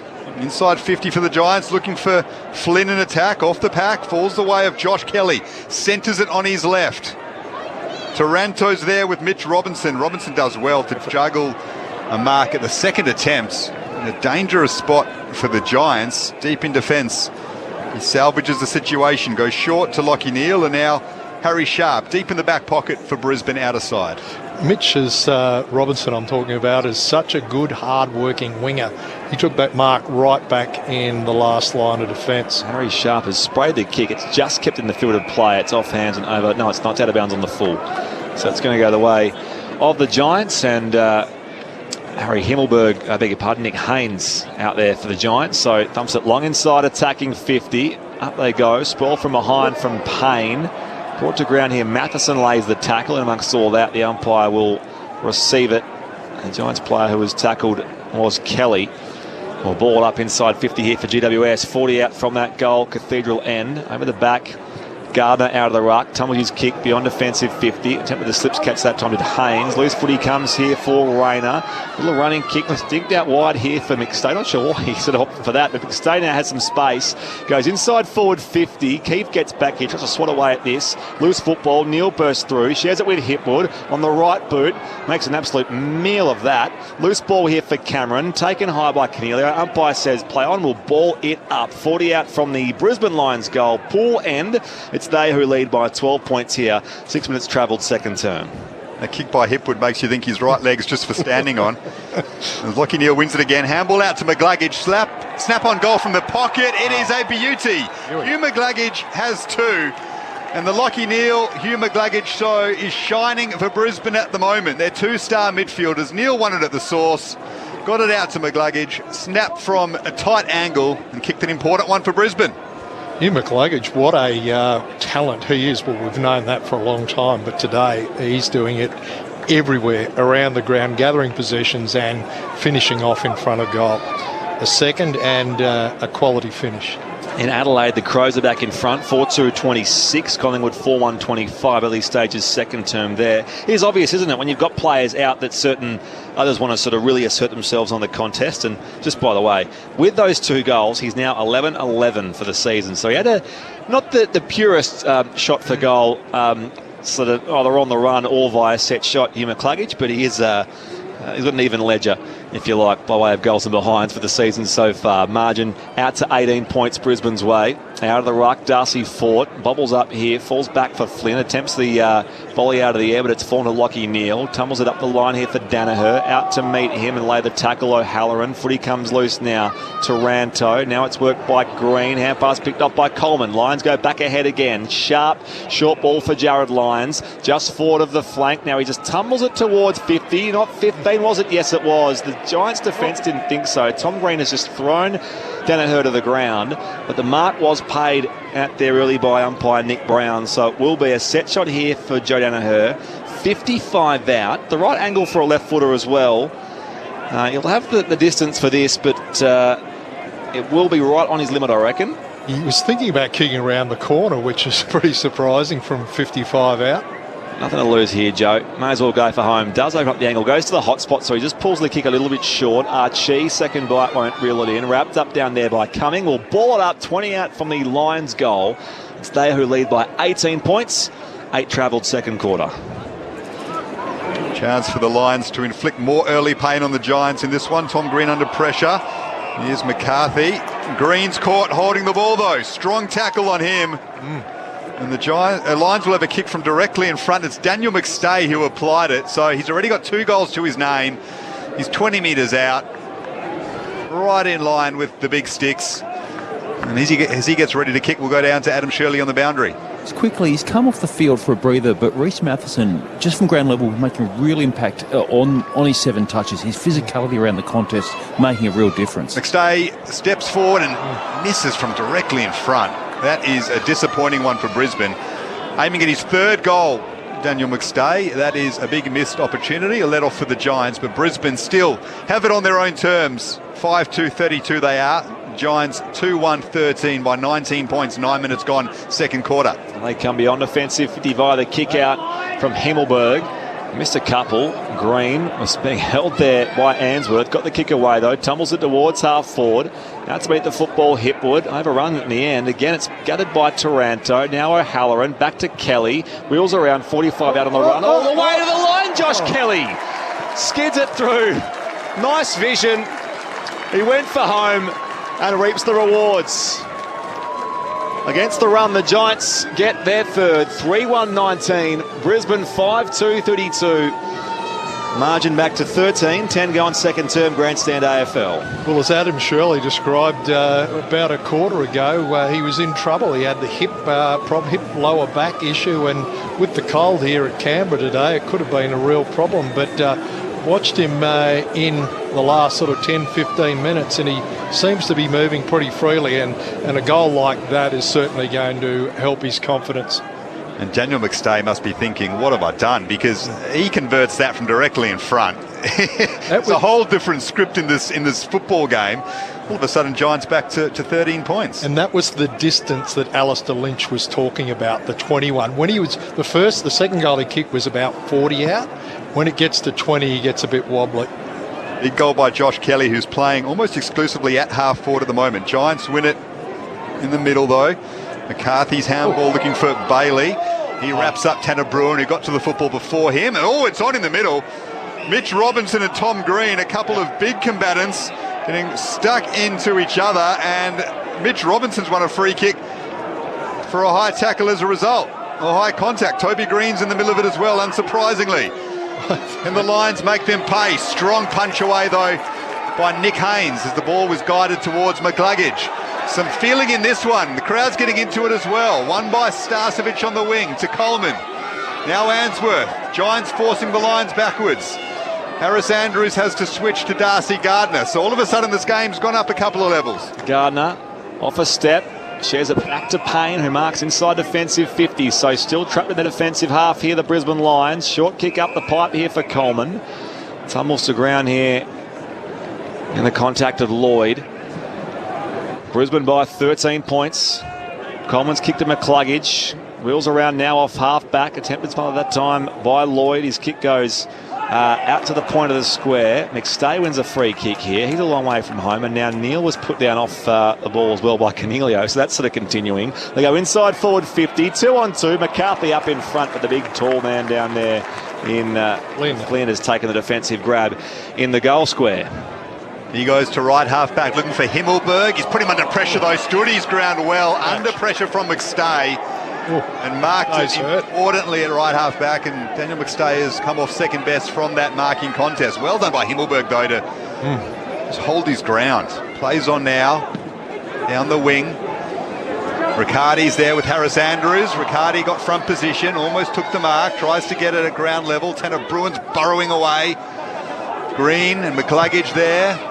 Falls to the arms of Darcy Ford, who snaps it to half forward. It'll bounce once and over the boundary line, and yeah, it is physical out there. Tom Green put a heavy bump on McCluggage as well just a moment ago. He got up a little bit ginger.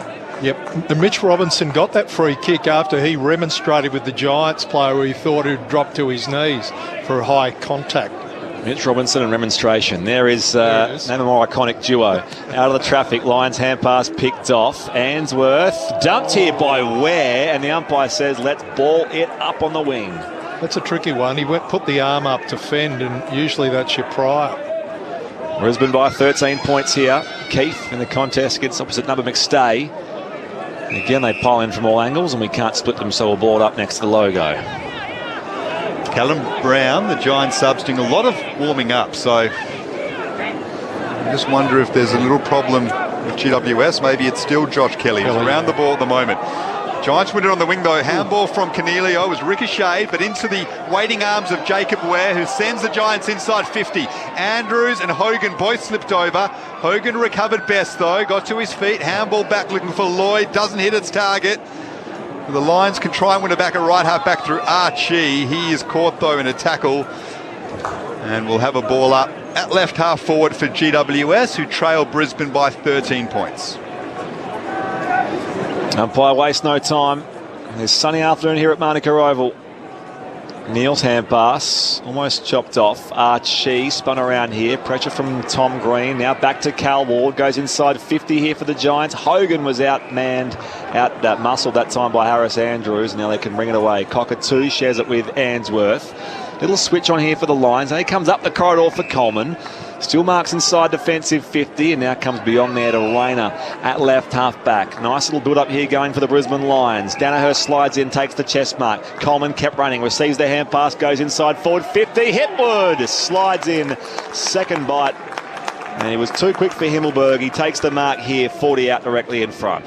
Kadeem Coleman very prominent in that passage of play. What a lovely left foot he does have, and that was a really nice exchange right down the middle of the ground for the Lions. He's sort of the heir apparent to Daniel Rich, Kitty Coleman, isn't he? And they brought in Carter Michael last week, the debut, who's looks like Daniel Rich. He's got the blonde hair, the left foot as well, but alas, he was sort of last one in and first one back out. So Coleman back out there, of course, still no Daniel Rich for the Brisbane Lions. Meanwhile, Hipwood lining up the set shot. He'll connect from 48 metres out to the pool and hits it very well. And the Brisbane Lions recover one back here to extend the break back to 19. 6-2-38. Greater Western Sydney 3-1-19. 15 gone second term here. Meanwhile, around the grounds in Adelaide, it's the Magpies 6-2-38. The Crows 4-4-28. Same stage of play there. Well, Eric Hipwood is one of those players that the Lions want to see get into some form. And goals like that, he hit it from outside 50 and never looked like missing. Hit the back fence. Beautiful. It's rare to actually see players back themselves in for those. As I was saying before, Dan, next day one, we see players come around the corner, Irish style, and attempt all manner of techniques, but very few just go the straightforward set shot from 50. Lions forwards busy. Cameron on the board. McStay has one. Hipwood two. Danaher's getting plenty of the footy, up to 7 disposals, leading Taylor up the ground. That's a good battle to watch. Giants win it after that goal, though, in the middle. Here's Callan Ward. Maybe he can give them some grunt in the engine room. Guides his kick to half forward. Off hands. It was too high for Taylor. Wow. That was a throw potentially from Matherson to Starcevic. Umpire didn't see it, though. So the Lions move it to half forward. Himmelberg wins it back for GWS. Taranto. Back out to Haynes. Right half back. Looks for Daniel Lloyd up the wing, but right there with him is Answorth, and he palms it over for a boundary throw in the middle of the interchange gates for both sides. That was like a rugby offload. Here's a replay. We're seeing it here. There we go. That is just base the scrum. Away you go. It was, yeah. Beast made into throw mode. 19 points is Brisbane's lead here. Back in it comes True Centre Wing commentary side.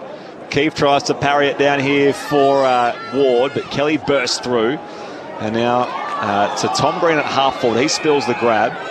It's going to be a free kick here going the Giants' way. They want 50 as well, the Orange Faithful. They won't get it. So that was against Gardner. So Tom Green, the Canberra lad, high to the hot spot in the pocket. Harris Andrews goes up too early. It's taken down here by Riccardi, who snaps and he misses to the right-hand side. Probably had more time than he realised, but it is a behind to the Giants. They're 3-2-20. The Brisbane Lions are 6-2-38. Margin 18, approaching time on second quarter.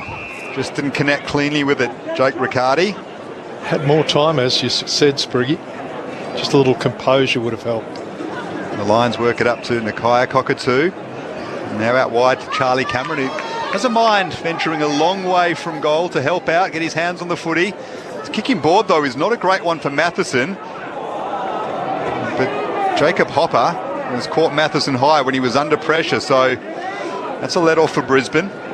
Hopper in for just his second game of the season, maybe still a little bit rusty in a tackling sense. So the Lions move it up to the wing. Good mark by Darcy Fort. Quick handball to Cameron.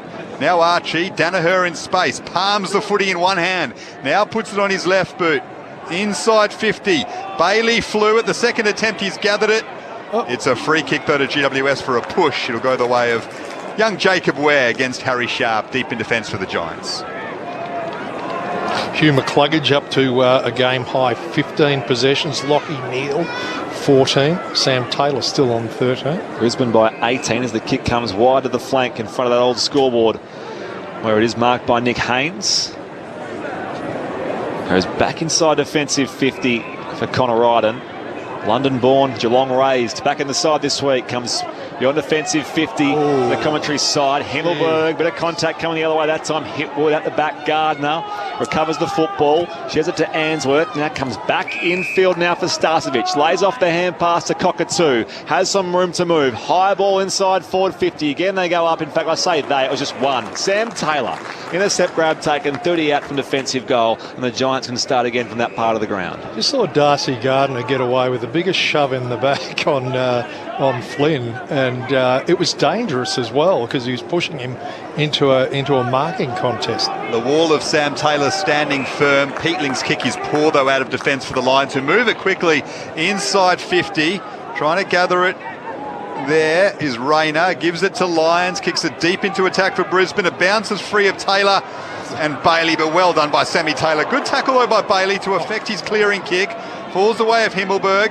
Giants under pressure. Handball from Flynn to Taranto and Ware. He's wrapped up by Hugh McGluggage, who didn't have time to dispose of it, Jacob Ware. So we'll have a ball up inside 50, but good forward pressure from the Lions. Yeah, really good.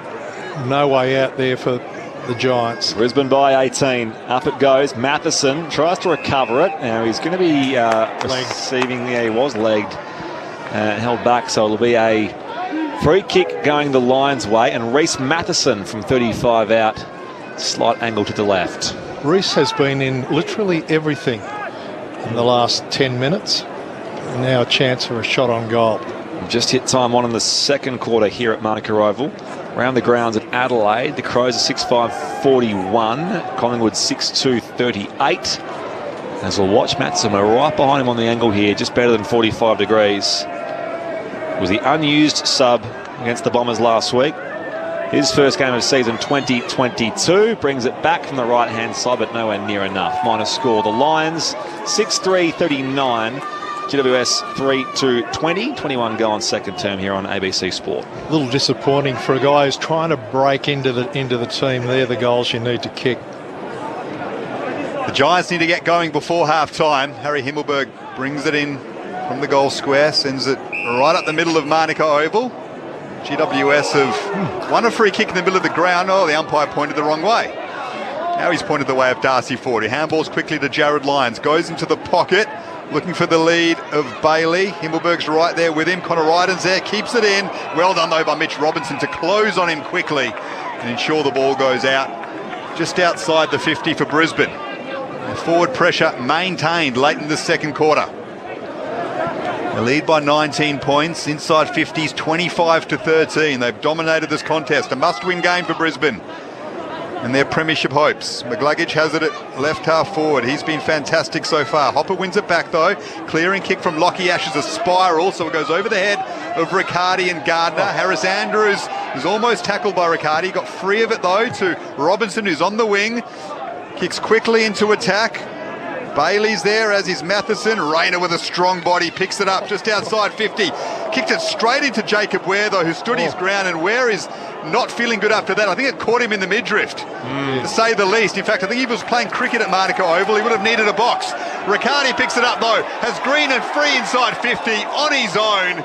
Giants made the most of that quick transition. Toby Green's marked. He'll kick from 30 metres out directly in front in search of his third.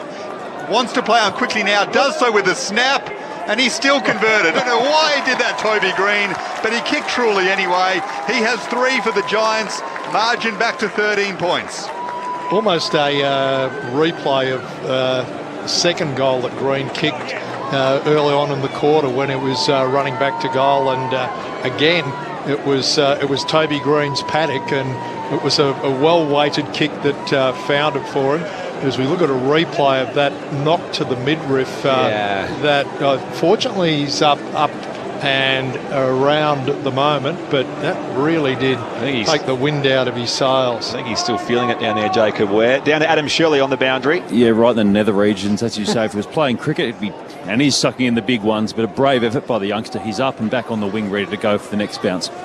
Yeah, that's not what you want to see. 13 points is the Brisbane Lions lead. The Giants with the most recent goal. Toby Green's third. Restart back in the middle. So Jacob Ware remains on the wing. Standing Mitch Robinson. One down here by Flynn. Cornelio was shoved out of it that time by Gardner, and Darcy Fort, I beg your pardon. Darcy Fort wins the free kick for the tackle. So comes to find Cam Rayner on the angle now, wide to Archie.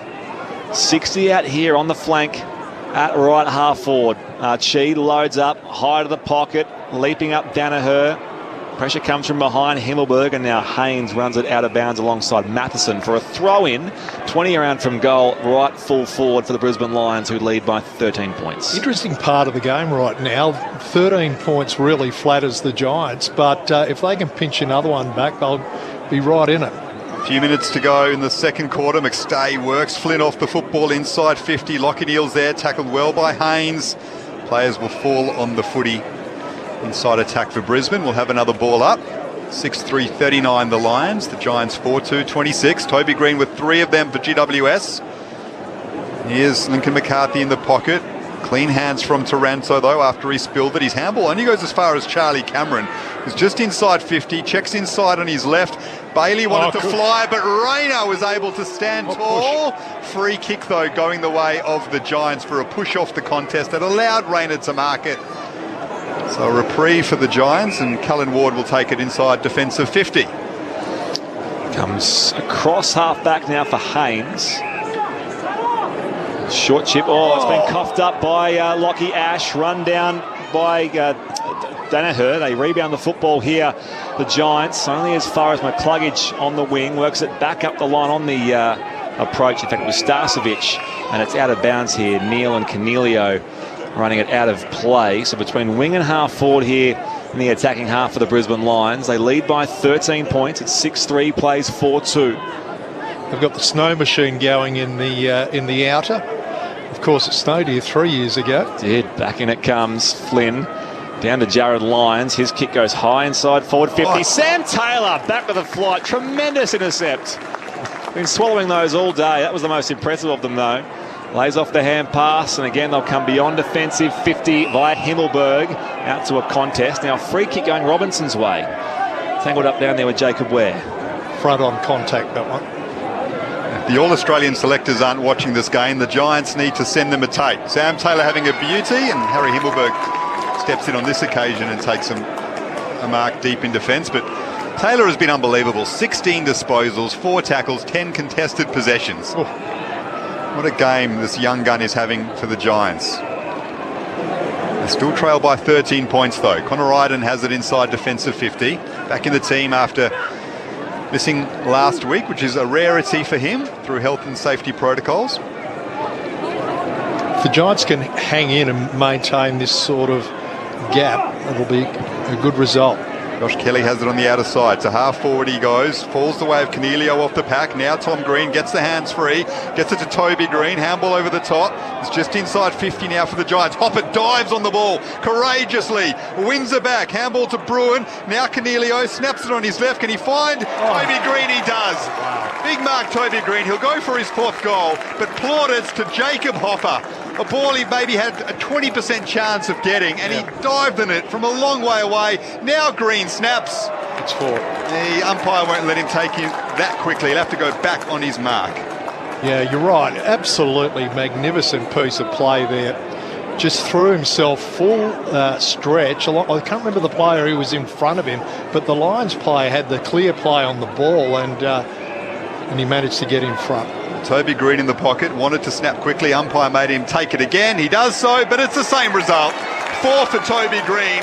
He's lighting up Manuka Oval, and all of a sudden the Giants well and truly back in this game. The Brisbane lead cut back to 7 points as we approach half-time. 4 goals to Toby Green. Well, he's kicked it in a half. He kicked 4 the last time they met for the entire game, but the lead-up play there, Jacob Hopper, was just spectacular. Also, early on in that chain of events, Toby Green was involved in a contest and got the ball forward. As we look at the replay from Hopper, dive, gathered the ball in and found the handball to the open man. Adam Shirley on the boundary. Sam Taylor just off for a breather, and as you guys have so well described, he's having a corker of a half, and the coaching staff were around big pats on the shoulder as he came off. Incredible. 16 touches, 10 contested, 4 tackles. Just a tremendous game for Sam Taylor. It's not often you take a defender off for a rest. Ward slips the tackle in the middle now, shares it with Tanner Bruin. Back to Cal Ward, evades Lockie Neal. Short kick to Hopper. Not 15, play on, says the umpire, and Bailey's given away the free kick here. Hopper plays on, goes inside forward 50. Up in front in defence, Kadeen Coleman. At the drop though, Tanner Bruin. He's collected there by Matson, who's everywhere, as you say, Neil Cordy. He's wrapped up here, 35 out from goal in the Giants attacking 50. They trail by 7 points. Ball up quickly, Hogan doing the ruck work with Fort. Tom Green tries to get hands on it. Taranto fishes it out. Ball still bouncing around inside attack for the Giants. Strong tackle now by Answorth, but it still spills free. Does so to the Lions' advantage though. Robinson to Sharp. Gets Brisbane clear of defensive 50, but his kick is misdirected. Marked by Isaac coming on the wing. Moves it forward to Jacob Ware. GWS well and truly on top now. Ware runs around on his left foot, 60 out, puts it deep into attack. Harris Andrews tries to punch when he could have marked. That keeps it alive for the Giants. Ward, quick handball back to Tom Green. Now Hopper, tackled strongly by Matheson. Was that too high though? No, it wasn't. Umpire says Hopper just ducked his head. I think he's a little bit lucky there, Matheson. Yeah, it's there's a few that have suffered from the swing back against the duck today. Down it comes. Matheson can clear here for the Brisbane Lions. Out there with 2-on-2. Lockie Keith marks from alongside the centre circles here at Manuka. Short kick up the line for Josh Kelly right on the half-time siren. Josh Kelly is just sort of feigning any real attempt at going back and taking it. I don't know what he's doing. Save your hamstrings, Josh, please. He's throwing the ball in his hand. He's gonna have a shot here. It's gonna be all for nothing. He's going the talk. You need 2 Malcolm Blights from here. I think so. Yeah, they're all back in the goal square anyway. But Josh Kelly is going to go the spiral.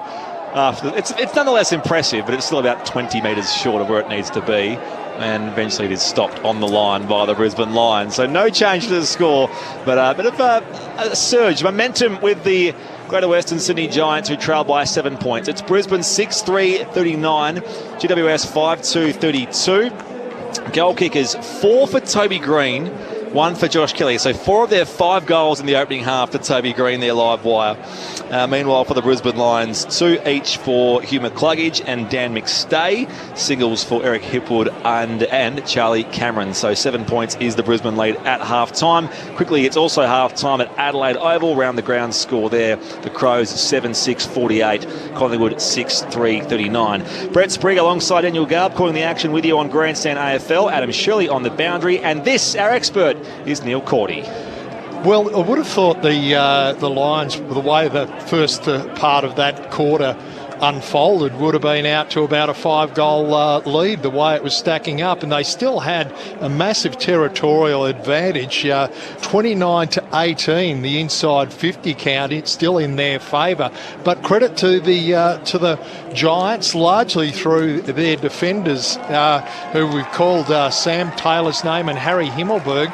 They're both the equal leading possession getters on the ground with 16 disposals each, which, as I was saying, reflects where the ball has been mostly. And to see Sam Taylor get a rest at the end of that quarter was something pretty unusual. But credit the defence of the Giants and Toby Green up forward, who's just been absolutely outstanding. It feels like the Giants, as that quarter went on, especially Jacob Hopper, who understandably might be a bit rusty in just his second game for the season, they stepped it up around the contest. I mean, Lockie Neal and McCluggage have been dominant so far, and they just managed to even up that part of the ground, which allowed them to go the other way and exploit Brisbane a bit. And they brought some energy. They brought some real energy, which we hadn't seen in the first quarter. And there was a little bit of an altercation there. I think Robinson was involved, surprisingly, yet again. And it got them into the contest. We've seen Josh Kelly shrug off an injury and kick a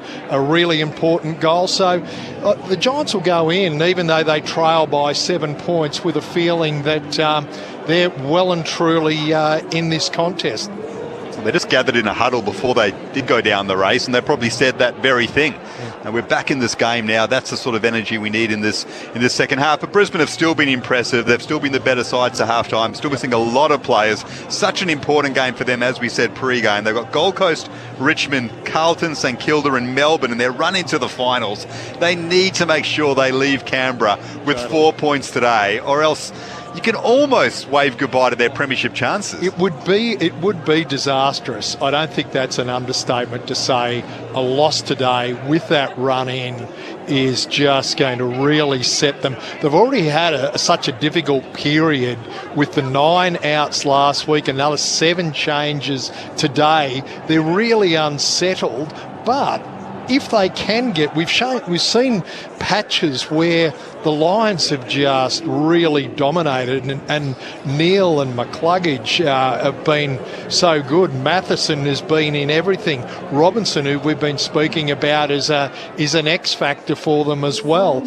And they've got a forward line that can potentially kick a big score. Hipwood kicked a long goal from 50.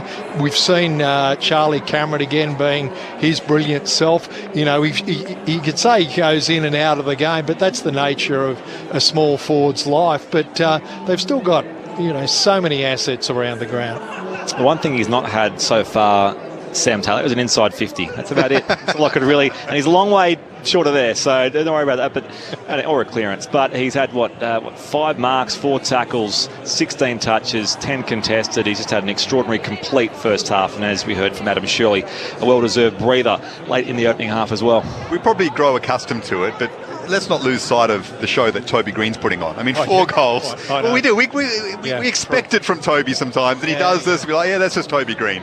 But you've got to speak about it. I mean, he just stands up so often for this team, and it's been a little bit of Green's paddock at times. They've isolated him, and he just makes the most of it. He works up the ground, then he exploits his opponent the other way, and 4 goals to his name. Not single-handedly, but he's had a massive role in getting the Giants back into this. Yeah, and the last one, that passage of play that he was heavily involved in, got it out, and then, of course, Jacob Hopper made that goal-scoring effort, diving it on, getting the handball out, and of course Toby was on the end of that chain. How do you rate his influence, Jacob Hopper, coming back in? Oh, really good for a guy that's been out since round 1 to come back and impact like he has been an outstanding achievement. Half-time here at Manuka Oval. It's the Brisbane Lions by 7 points, 6-3-39, plays 5-2-32. Also half-time at Adelaide Oval, where the Crows lead Collingwood 7-6-48 to 6-3-39. We'll keep you across that. Earlier in the VFL, these two sides, the Giants and the Lions, played at Blacktown. The Brisbane Lions won that by 18 points. Massive day coming up. You can hear all of our games as usual via the ABC button on the AFL app or in local radio in some areas and news radio in others. The twilight game is at Docklands, North Melbourne v Richmond, while the 2 night games tonight. Carlton Geelong at the MCG, and Fremantle plays the Sydney Swans. Huge game, that one, at Perth Stadium later on as well. Half-time here at Manuka. Brisbane Lions by 7 points. Right now it's time for us to head to the ABC newsroom.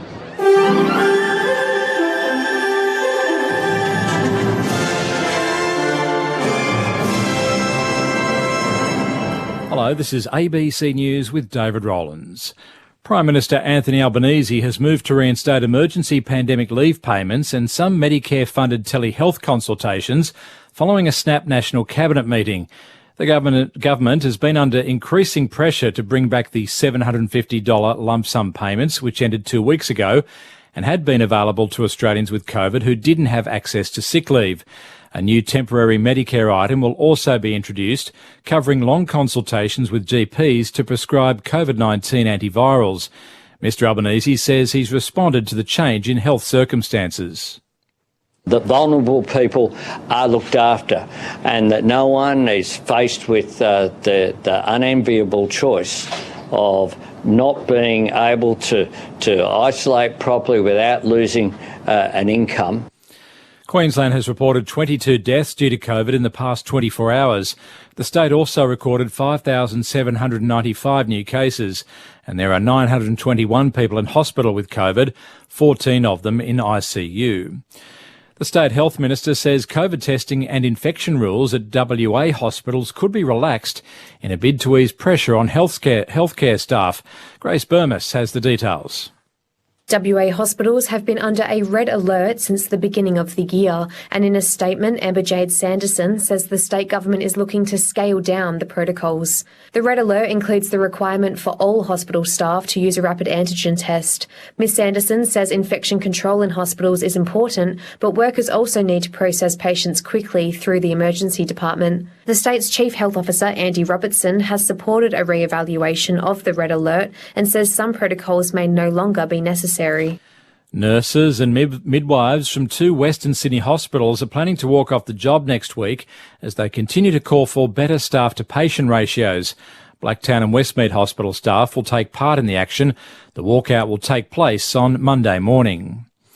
Police are calling on the public to help find more people allegedly involved in a brawl at the Sydney Royal Easter Show, which led to the death of a teenage boy. A 17-year-old died from stab wounds at the Carnival Ride section in April, while a 16-year-old boy has since recovered from a leg wound. Police have charged 2 18-year-old men and a 14-year-old boy with murder so far. However, Acting Assistant Commissioner Jason Weinstein says he still believes that more people are involved. We continue to conduct investigations with the ultimate aim of still identifying those other offenders.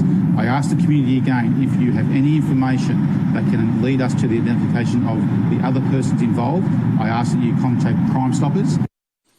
The Victorian government has questioned the state opposition's commitment to help drive down energy bills and lower emissions.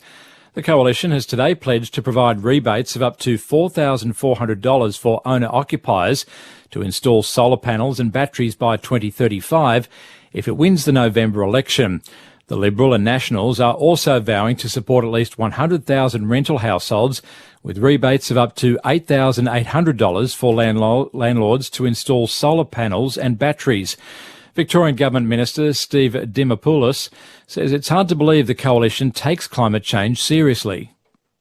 Been in the chamber, in the parliament, when they have been not only interjecting but actually speaking actively against everything we've done in clean energy, from our targets to our investments. And 5 minutes to midnight, they want to make a promise about an investment.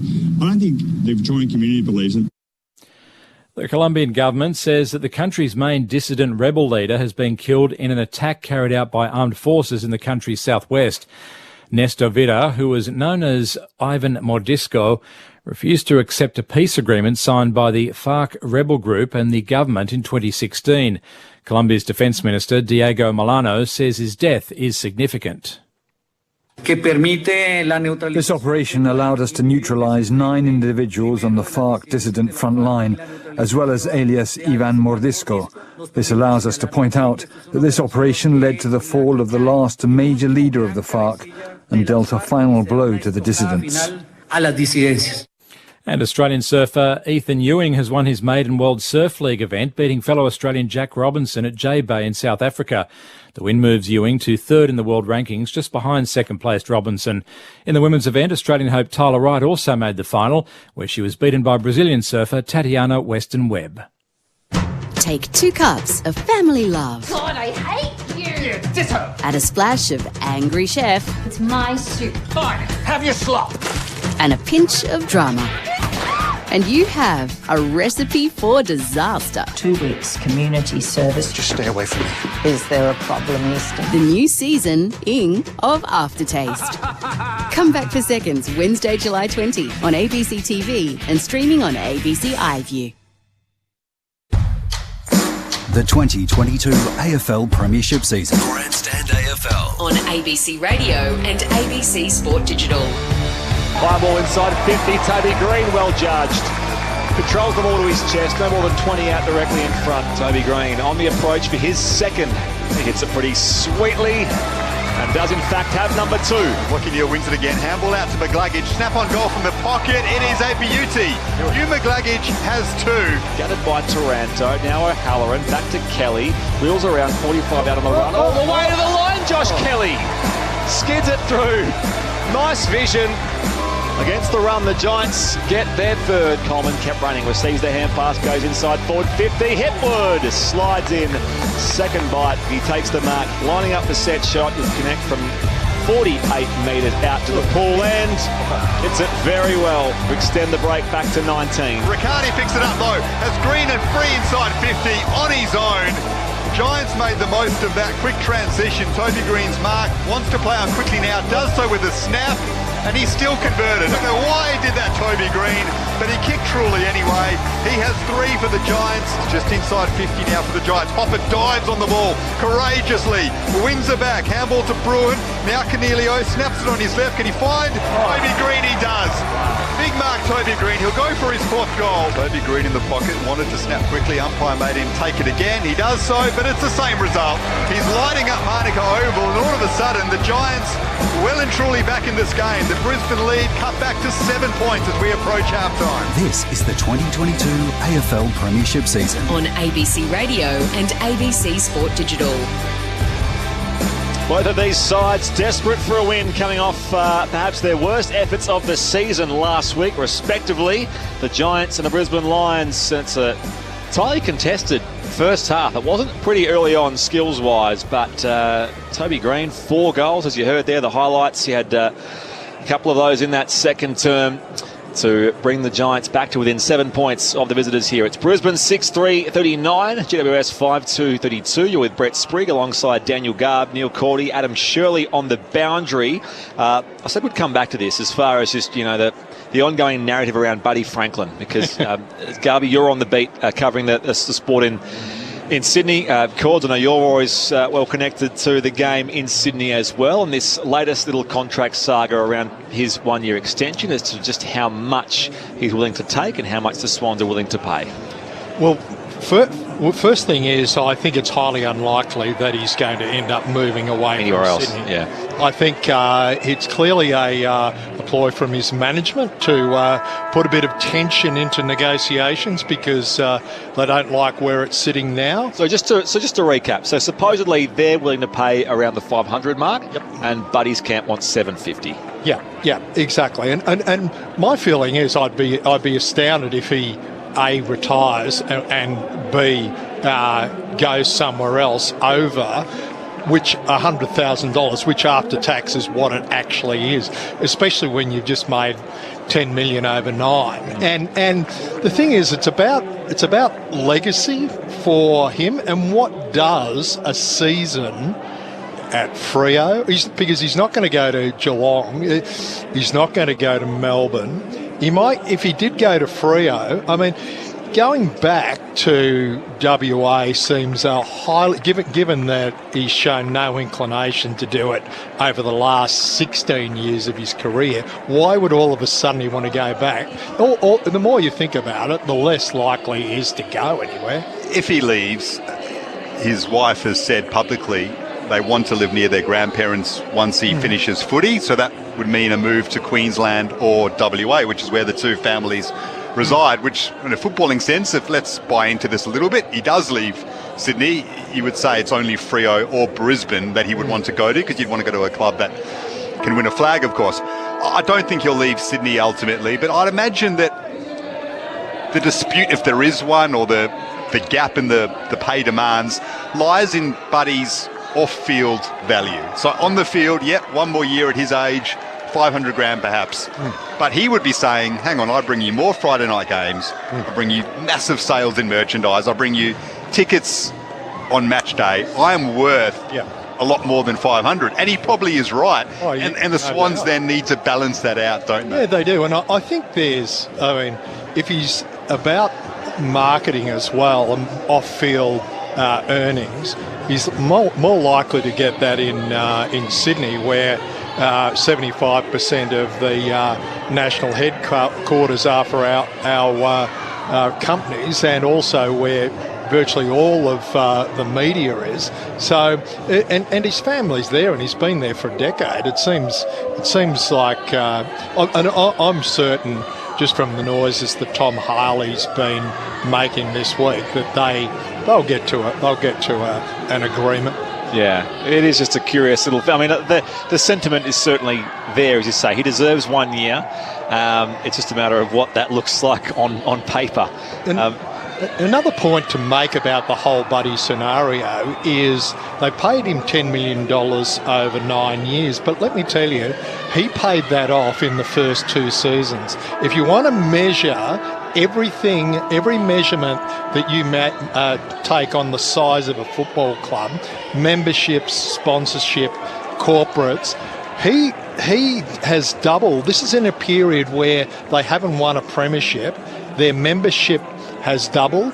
Each of their 3 major partners, QBE, City and VW, have all renewed, and they've all renewed for a much bigger size contribution. The other thing they've done is they've re-signed a long-term deal, a 2-decade deal with the SCG, which has sent them from the bottom quartile of stadium deals to the top quarter, and now they're about to open a facility which is next to Horton Pavilion there, which is going to be pivotal as well to their future. So, and Buddy's had a big role to play in all of that.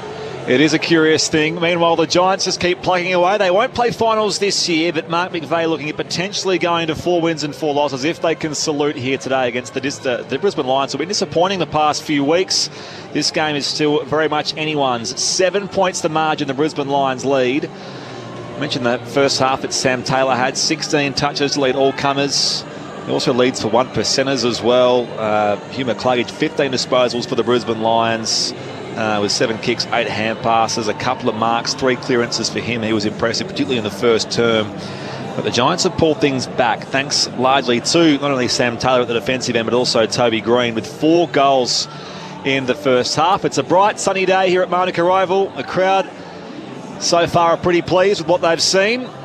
Can the Giants continue to just pull in this Brisbane lead, which is becoming more and more slender? And what is still to come in this second half? Daniel Garb on Grandstand AFL. Giants have lost their last 5 at Manuka Oval. You get the feeling they've got a big scalp in them in the run in to the end of the season. Is today the day? They trail Brisbane by 7 points, who need a win desperately for their chances of challenging for the premiership. They do win it out of the middle, Brisbane. McCluggage snaps it on his left inside 50. It bounces in front of the pack. It's roved by Charlie Cameron. Needs support though, so goes to Harry Sharp. Another good tackle by Sam Taylor. And now Jacob Ware is caught by Cam Rayner and caught holding the ball. Taylor did all the hard work. He's furious because he made the strong tackle, but then Ware was caught by Rayner, and Rayner will kick from just inside 50 on a 45-degree angle. The intensity in this game has really continued on from where it seemed to pick up midway through the second term. The tackling there was really hot from both teams. So the number 1 draft pick from 2017 has 15 goals in 16 games this season. Cam Rayner kicks from just inside the paint. It's across the face. It won't get there, in fact. It will be punched over for a rush behind. So the Brisbane lead out to 8 points, early stages of the third quarter. So Himmelberg to kick out. His old post was at the other end of the ground. The right back pocket comes beyond offensive 50. The mark is taken out there by Jesse Hogan. Speaking of players who usually spend their time up forward, the former Demon and Docker, Jesse Hogan, off a step, flares it further out wide here for Josh Kelly. Locked away an 8-year deal last year to be a Giant for life. Josh Kelly, a left footer. Shows some dash, kicks up the line towards half forward, through a couple of sets of hands. Hand pass fired out down there by Darcy Fort, and now we'll come back here as Cockatoo could clear. A free kick going the Brisbane Lions' way, and it will go the way of Lachie Neale. They lead by 8 points here, Brisbane. A couple of minutes gone in the... in fact, it's going to come back to Cockatoo, so Neale gets the footy back to him. It's 8 minutes gone the third term. Lions will take the chance to switch it to Andrews. In defensive 50, short he goes to Bailey, just guides it further up the middle of Manuka Oval to Answorth. Thought about playing on quickly.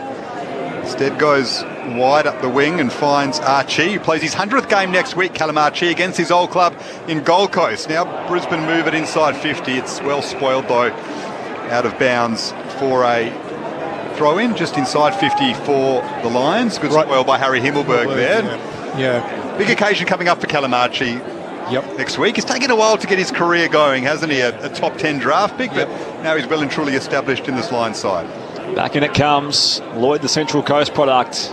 It's a kick beyond defensive 50. Coming in late, Andrews to the pack. Got the best of Hogan. At the drop here, they'll bring it away here. The Brisbane Lions going up inside forward 50. Haynes competes with Cameron. Sockers it.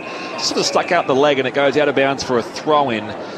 So we'll throw it back in. Deep in attack for the Brisbane Lions at the Manuka or Cathedral end of the ground.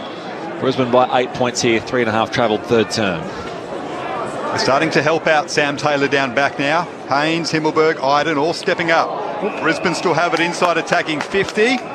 And Matheson's won a free kick for a high tackle. Tell you, they paid some of those and they let a few of these go. So Reece Matheson will kick from about 40 metres out. He's had one shot already today. That went through for a behind. The free kick's against Jacob Hopper. They've been at it all game, Hopper and Matheson. Matheson the beneficiary on this occasion. He definitely dropped the knees, but he definitely caught him high. So interesting because they've let those go till now. His first game of the season. Can he register a major? Reece Matheson steps in, kicks. Looked like a pretty strong effort, but he's just pulled it a little bit. So a second behind for him. Brisbane wasting an opportunity there, but they still lead by 9 points. Here's Brett Sprigg on Grandstand AFL from Canberra. And here's Isaac Cumming to kick out in his 50th game this afternoon. There's a second footy on the ground, so slight delay in play as Cumming plays on the right back pocket, goes beyond defensive 50 out to the wing, 2-on-2, floating across. Strong grab taken by Payne. The Brisbane Lions. Jack Payne controls it for a moment. Every player on the ground inside the attacking half here for the Brisbane Lions. He goes up into the pocket, but it's marked by Himmelberg, the intercept. So they'll start again here, the Giants, from right full back. Himmelberg looks at the options. He'll switch it across here to Lockie Keefe. He's also approaching 100-game milestone. 93rd AFL game today for the former Magpie.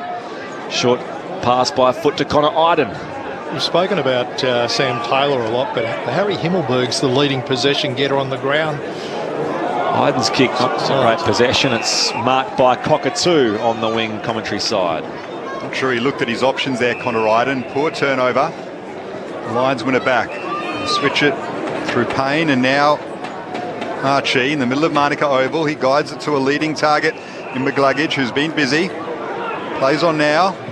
Look in the pocket for a target. He's kicked it over the head of Rayner though, and his opponent Cumming as a result is able to mark in the back pocket. Plays on quickly. Can the Giants get moving now? Riccardi has it at right half back. He'll look up the wing and go short for Hogan. Giants players on their bike trying to get forward now and present options. Hogan will look at one of them in James Peatling. It's an accurate kick. Peatling let it go through his hands though. Good second effort to put Cockatoo under pressure. He gets his handball free though and gets it to Harris Andrews. Now Answorth switches it to Sharp in the last line of defence for Brisbane.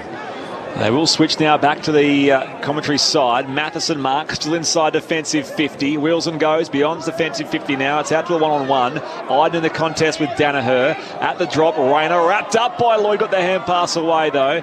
Out on the bounce here, Sharp run down this time by Jacob Ware, showing no signs of discomfort from earlier. And they'll throw it up on the broadcast side in bright sunshine here at Manuka Oval. Brisbane Lions by 9 points. Umpire wastes no time. Down it comes, unkind bounce for Bailey. Ash spins through a McCluggage tackle and now we'll ball it up again. The tackling from both teams has been excellent, both around the 30 mark for a half a footy. Brisbane still leading the inside 50s, 34-18. Excellent tackle by Cornelio and Lockie Neal. He started the game putting some physical work into Lockie Neal. He's had the better of his opponents, the Brownlow medalist, but that was a strong tackle by Cornelius. Again gets stuck into Lockie Neal, but gives away a free kick this time, so slightly too vigorous, you dare say. Caught him high. Lockie Neal wins a free kick on the wing. Looks inside 50. Good work by Danaher to just nudge Himmelberg off the ball. And then he's tackled strongly by Sam Taylor. Yet again, tackle number 5 for Taylor. Ball up 45 metres out from the Lions' goal. Slapped away by Flynn. Rode beautifully though by Lockie Neal. Got on his bike, handball into the pocket. Picked up by Tanner Bruin. Well blocked though by McGluggage, over for a boundary throw-in, but Lachie Neale on his bike, roving it off a ruck contest, one of the best sights in footy. Yeah, and Cornelio trying to go with him again as he did at the start of the match. Lachie Neale equal game high, 17 touches. He just trails Hillberger, who's 18. Wrapped up here this time, McCluggage puts the tackle on Cal Ward, and again the umpire will ball it up. It tells you where the game's been played, doesn't it? It's inside the Brisbane Ford 50. Now Jared Lyons set upon immediately by Cal Ward. The umpire will toss it up again. See if he can clear them now. Flynn out in space. Lachie Neale almost run down by Tom Green. Archie, unkind bounce. It sits up down there for Lloyd. He spun the tackle. Ball comes loose. First pair of hands to it now. Darcy Gardner into the back of Isaac Cumming. Umpire says play on. Bailey comes in as well. Third man in. The umpire will ball it up. 45 out from the Brisbane Lions goal. Still no goals in this third term. 8.5 minutes travelled. It's the Brisbane Lions by 9 points here at Manuka. Plenty of tackles though, plenty of congested footy. The Lions break free of it now though. Is that a high tackle against Tanner Bruin? It is. He's not happy with it. He says the player who has emerged from the contest in McGluggage ducked a little bit, but he's won the free kick for a high tackle inside 50. McGluggage has 2 goals to his name already today. He'll kick from 35 metres out, only a very slight angle in search of his third. Giants supporters could easily feel aggrieved from that. The McGluggage dropped his knees. Said they weren't paying those in the first half, and now we've seen 2 shots at goal. What a talent Hugh McGluggage is, one of the shining lights for Brisbane today. He's got 3 goals, did not even look to see what the umpire was going to do there. He knew as soon as it left his boot, it was through. Hugh McGluggage putting in a very big game for Brisbane. 3 majors for him. Their lead stretches out to 15 points. Very handy goal too, because the Giants, even though the Lions have dominated territorially, they haven't been able to get the advantage on the scoreboard. And the back end of the second quarter, the Giants would feel like they're right back in it. So a very important goal for the Lions from McCluggage, who's just been outstanding. Margin hasn't gone beyond 19 points all day. That was the same case, in fact, last week in their game against Essendon, the Brisbane Lions. Of course, they're on the wrong end of that result, but 19 points, their biggest lead midway through the second term. Back out to 15 points here with McCluggage's third. Give you around the ground score shortly as we're back underway in the middle now. Flynn taps it down. Cornelio beaten to it. Socked forward by Bailey of the Brisbane Lions. Archie gives a nudge on O'Halloran. Chasing it towards half forward. Traps it now. Hand pass back to McCarthy. He evades Cumming. Goes inside forward 50 now for the Brisbane Lions. And Sam Taylor just plucks it out of the air. Extends the arms and drags it in with the fingertips. Another intercept mark for him. He's in the right back pocket. It's the Lions who lead by 15 points. Taylor out to right half back. Riccardi managed to get in front of that pack, so the Giants can win it off the contest. O'Halloran, Cornelio, quick hands to Lloyd. Now Toby Green, another handball over the top. So 4 in a row for the Giants, and they find Riccardi on the outer side. Wants Hopper, but that's a poor turnover. After doing all the hard work, Riccardi's kick was ill-guided, and Gardner was able to chip in just outside defensive 50 for Brisbane. It was a momentum killer for the Giants. Here's Answorth. Looking down the middle of Manuka Oval, decides to go wide to Sharp. Well done, though, by Keefe to get a hand in. Ball spilled free to Tanner Bruin, goes back to Lachie Ash. His kick is very high, though, doesn't go far. Good mark. Arcevic took an excellent mark. I'm not sure it went in the 15. Maybe the umpire paid it for difficulty. Deserved it. Arcevic goes short to Caden Coleman. Now looking for Hipwood inside 50 in front of Sam Taylor. And that's a free kick against Taylor. Not sure if it was there, but it's the only blip on Taylor's game today. Lions want to play on quickly. They won't be able to. Hipwood will take his kick from 45 metres out. And the only mistake, if the free kick was there, that Sam Taylor has put in a half and a bit of football. Yeah, Sam looking up at the scoreboard for the replay. Interesting to see what, well, I can't see anything wrong with what he did then. That was just a nonsense call. Well, it's gone the way of Eric Hipwood. 1 goal to his name today. Can he make the most of it? This would stretch the Lions' lead out to 21 points. He'll kick from just inside 50. And that lovely left foot, but he's pushed this one across the face. So perhaps a bit of justice for GWS. Brisbane's lead is 16 points. It's not whether they pay the free kicks sometimes, it's where they pay them. And the Lions have had, 3 chances from free kicks inside forward 50 and have converted only one of them. The voice of Neil Cordy on Grandstand AFL via ABC Sport. Cummings kick to the outer wing. Had to meet the footy. Couldn't quite bring it in that time, Riccardi. Spinning through a tackle, Archie shares it with Gardner. The Lions can go back inside forward 50. Bailey dummies the hand pass, slips away from the tackle of O'Halloran, sends it long of the teeth of goal now. Back with the flight. The Giants' defence have numbers and Haynes rushes it through for a minor score. So Brisbane out to make it 17-point lead now. Around the grounds, Adelaide, midway through the third term. The Crows 8-7-55. Collingwood 8-4-52. Giants need to get the ball outside of their defensive half. Isaac Cumming tries to do that, playing out from the goal square. Off hands, Harris Andrews is there, grabs it cleanly. Heath tries to win it back. Ward can't get clean disposal. Darcy Ford just snaps it, bounces just inside 50 for Brisbane. Strong tackle on Himmelberg by Harry Sharp. Palm down by Kelly to Ward though. Josh Kelly gets it back. Handball back to Peatling. His kick though is out of bounds on the full. So this Lions pressure taking its toll on GWS.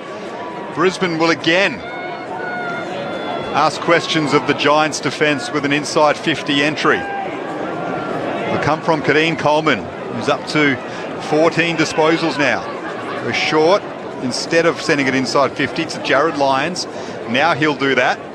Guide it to the pack. Danaher's there. At the back though, Cam Rayner leaping and marking on his chest. I think Danaher heard the call, pulled out of the contest, and Rayner took advantage. Great grab. Rayner very sorry. Play on quickly now and snap and goal. What a force he's proving for Brisbane inside 50.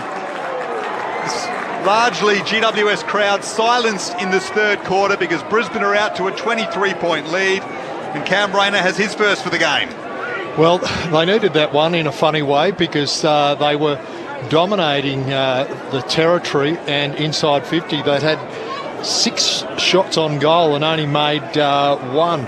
And now that's a very important one for Cam Rayner. Very strong mark. As you say, I'm not sure if that was intentional by Joe, but he definitely got out of the way and allowed Cam Rayner to take a chest mark in the end in a pack situation and then played on quickly and got what they were looking for. As I said, Gary, from a number 1 pick of several years ago now, had his ACL last year, so didn't see him.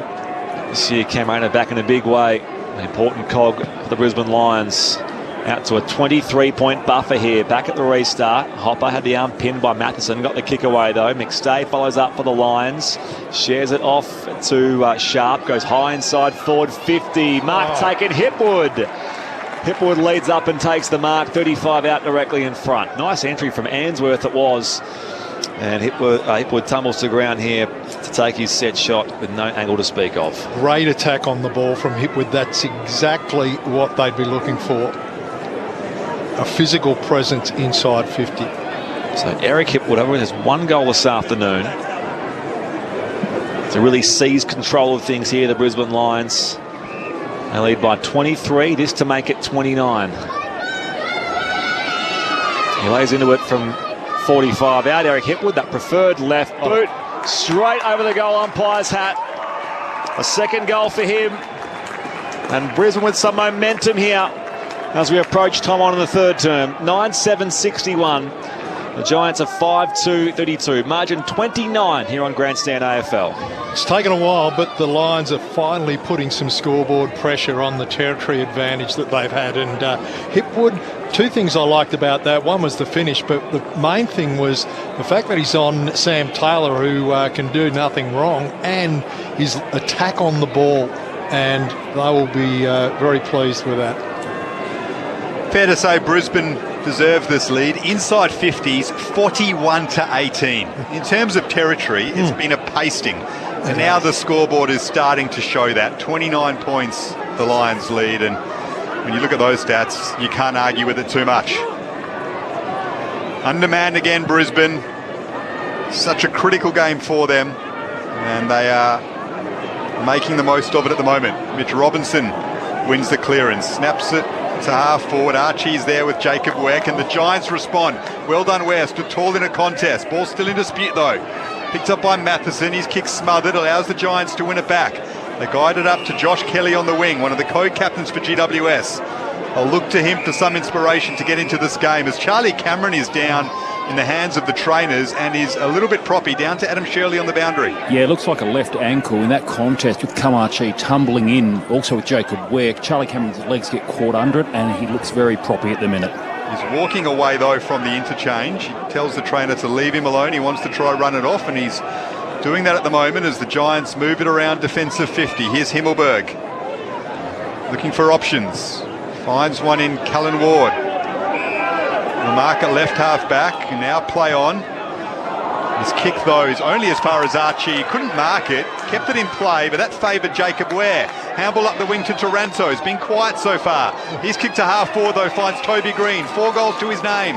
Can he spark his side again, who are trailing by 29 points? Looks for Jesse Hogan just inside 50 and finds him. He's a long way from home, though. Sorry, it's Daniel Lloyd. Lloyd's marked it. He'll play on now and do so to the square, looking for Hogan down there. Smashed away, though, from that contest. Only as far as Himmelberg. Finds himself in some space. Handball inside 50 for Tom Green. Gets the arms clear to Taranto. Snaps from 20 out directly in front. And the Giants have one back. They worked so hard for that one, but they got their reward. Tim Taranto with a big major. Margin back to 23 in favour of Brisbane. Well, goes forward once. Toby Green's involved, and we end up with another goal. So, important goal for the Giants. That'll keep them in touch. It's still only 23 points. Back end of this quarter, still just under 7 minutes to go. And if the Giants can get one more, it's game on again. But conversely, if the Lions can get some reward for their territorial advantage, they can wrap this one up too. 23 points, that margin. 9-7 plays 6-2. Meanwhile, at the Adelaide Oval, the Crows 8-7-55. Collingwood 8-4-52. So a close one there. We'll keep you across it all, of course. To Saturday afternoon fixtures, AFL round 18. Back here in Canberra, a restart. Now a free kick for a block going the way of Darcy Fort, the Brisbane ruckman. Hand pass off to Jared Lyons. Sends Brisbane back inside forward 50. McStay out to meet it. Overrun by McCarthy. Taranto provides some pressure on him. Head over the football. Great courage. Wins it away. Now Iden off to Cornelio. And he can work it beyond defensive 50. Peatling was out at sport away from him by Cockatoo. Out in open space. Where for the Giants. Now Cornelio goes to the outside of the boot. Tumbles it back towards Peatling. Ricochets off him, kept alive by Neil only for a moment before it's ricocheted off the chest of Jacob Hopper. Over for a throw-in. Commentary side down in front of us, where it's the Brisbane Lions 9-7-61, GWS 6-2-38. 21 minutes travelled, third term here on Grandstand AFL. A very healthy crowd packed into Manuka Oval here in Canberra. They love their footy. They love it when the Giants come to town. Unfortunately, they don't get rewarded with too many victories. GWS have lost the last 5 here, and they're trailing this one. They've got it on the wing, though. Tim Taranto's caught high, though, by Harry Sharp, and there are Bronx cheers from the passionate Giants faithful. Taranto's handball put Himmelberg under pressure. He did well, though, to get away from a couple of tackles and find Cumming. Guides it to half forward, well judged by Peatling. Watched it beautifully in the air, took the mark, plays on now, sends it into a dangerous area inside 50. Coming out to meet it, though, is Starcevic. Took it cleanly, broke free of a couple of tackles. His handball, though, favours the Giants. And Cullen Ward, inside 50, handballs it to Lloyd, snaps it to the top of the square. Back there is Coleman. He just showed a bit of composure to mark that in front of his own goal square and now send it out and find Zach Bailey. Bailey in space, draws the player, hand pass into Lockie Neal, kicks up the line, McStay in plenty of space just forward of halfway. 1-on-2 in the forward 50 here for the Brisbane Lions. Again, he can draw the man, floats the hand pass for Bailey. Taylor crashes in late, but Bailey rides it home from 40 and he's missed to the right-hand side. So just went the wrong side of the post that time off the boot of Zach Bailey. Minor score Brisbane. Their lead is now 24. 9-8-62. Plays 6-2-38 in bright sunshine here in Canberra on Grandstand AFL. That was their 42nd inside 50 to the Giants 20. And Sam Taylor did so well to make the most of a 2-on-1 situation against him. We see defenders often get exposed, but that's the form. He did it well. Sam Taylor's in at the moment, still closed down the player when the handball was given over the top. Jacob Ware with it for the Giants, sends it up to half forward. GWS needs the next one, trailing by 24 points. We've gone 22 and a half in the third quarter. Ball goes over for a boundary throw in front of the Brisbane players. Danaher, Rayner, Harris Andrews, three of their big names waiting to come back on for the Lions. Here's Brett Sprigg on Grandstand AFL in the nation's capital. Back in it comes. Himmelberg against Darcy Fort. Both rucks missed it. Off the deck from Ware to Taranto. Clever hand pass over his shoulder here for Toby Green. Works the kick back in the centre circles here at Manuka Oval. Lockie Ash has some space to work in.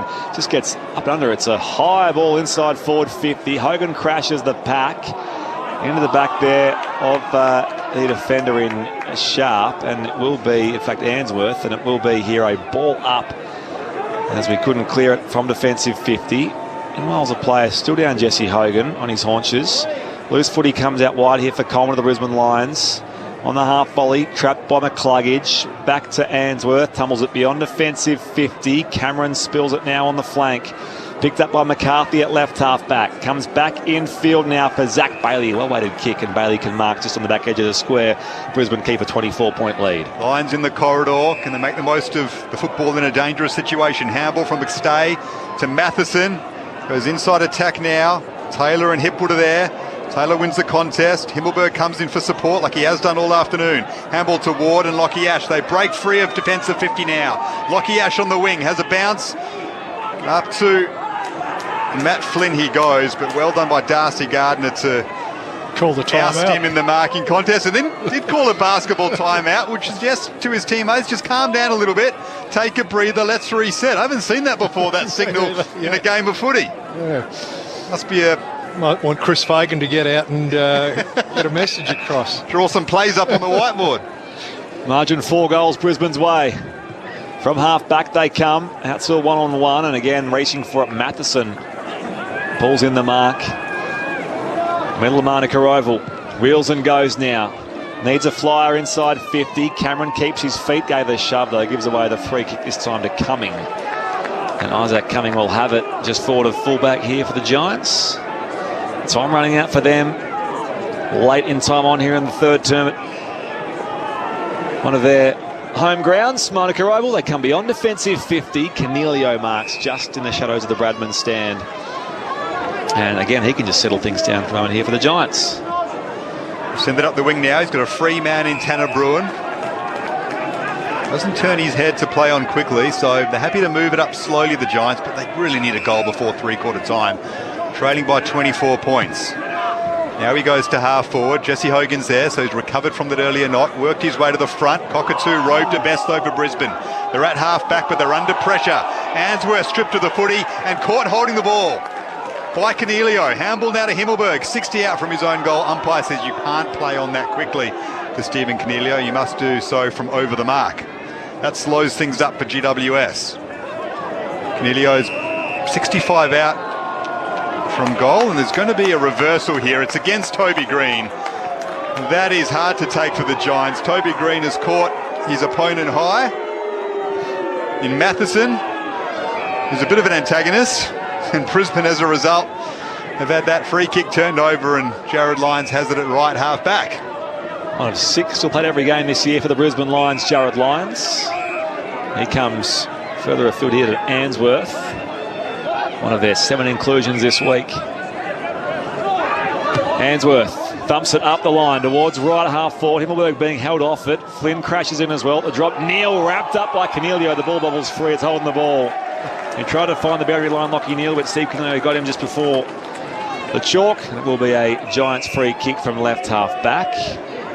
Got tangled up there with Tim Taranto as well as Lockie Neal. Great contest that's been, Cornelio and Neal. Cornelio averages 19 tackles in his last 3 weeks. He's got 8 today. Kick goes to Harris Andrews, though. It's a shocker. McCluggage goes back inside forward 50 for the Brisbane Lions. A little awkward for McStay. At the back, Cameron parries it to the pocket now. Iden gives chase. Ash tries again as well. Cameron follows up for the Brisbane Lions. Ball will be won now, top of the goal square. It goes loose now. Cameron turns, snaps, goals. Charlie Cameron, a second and a third effort for him.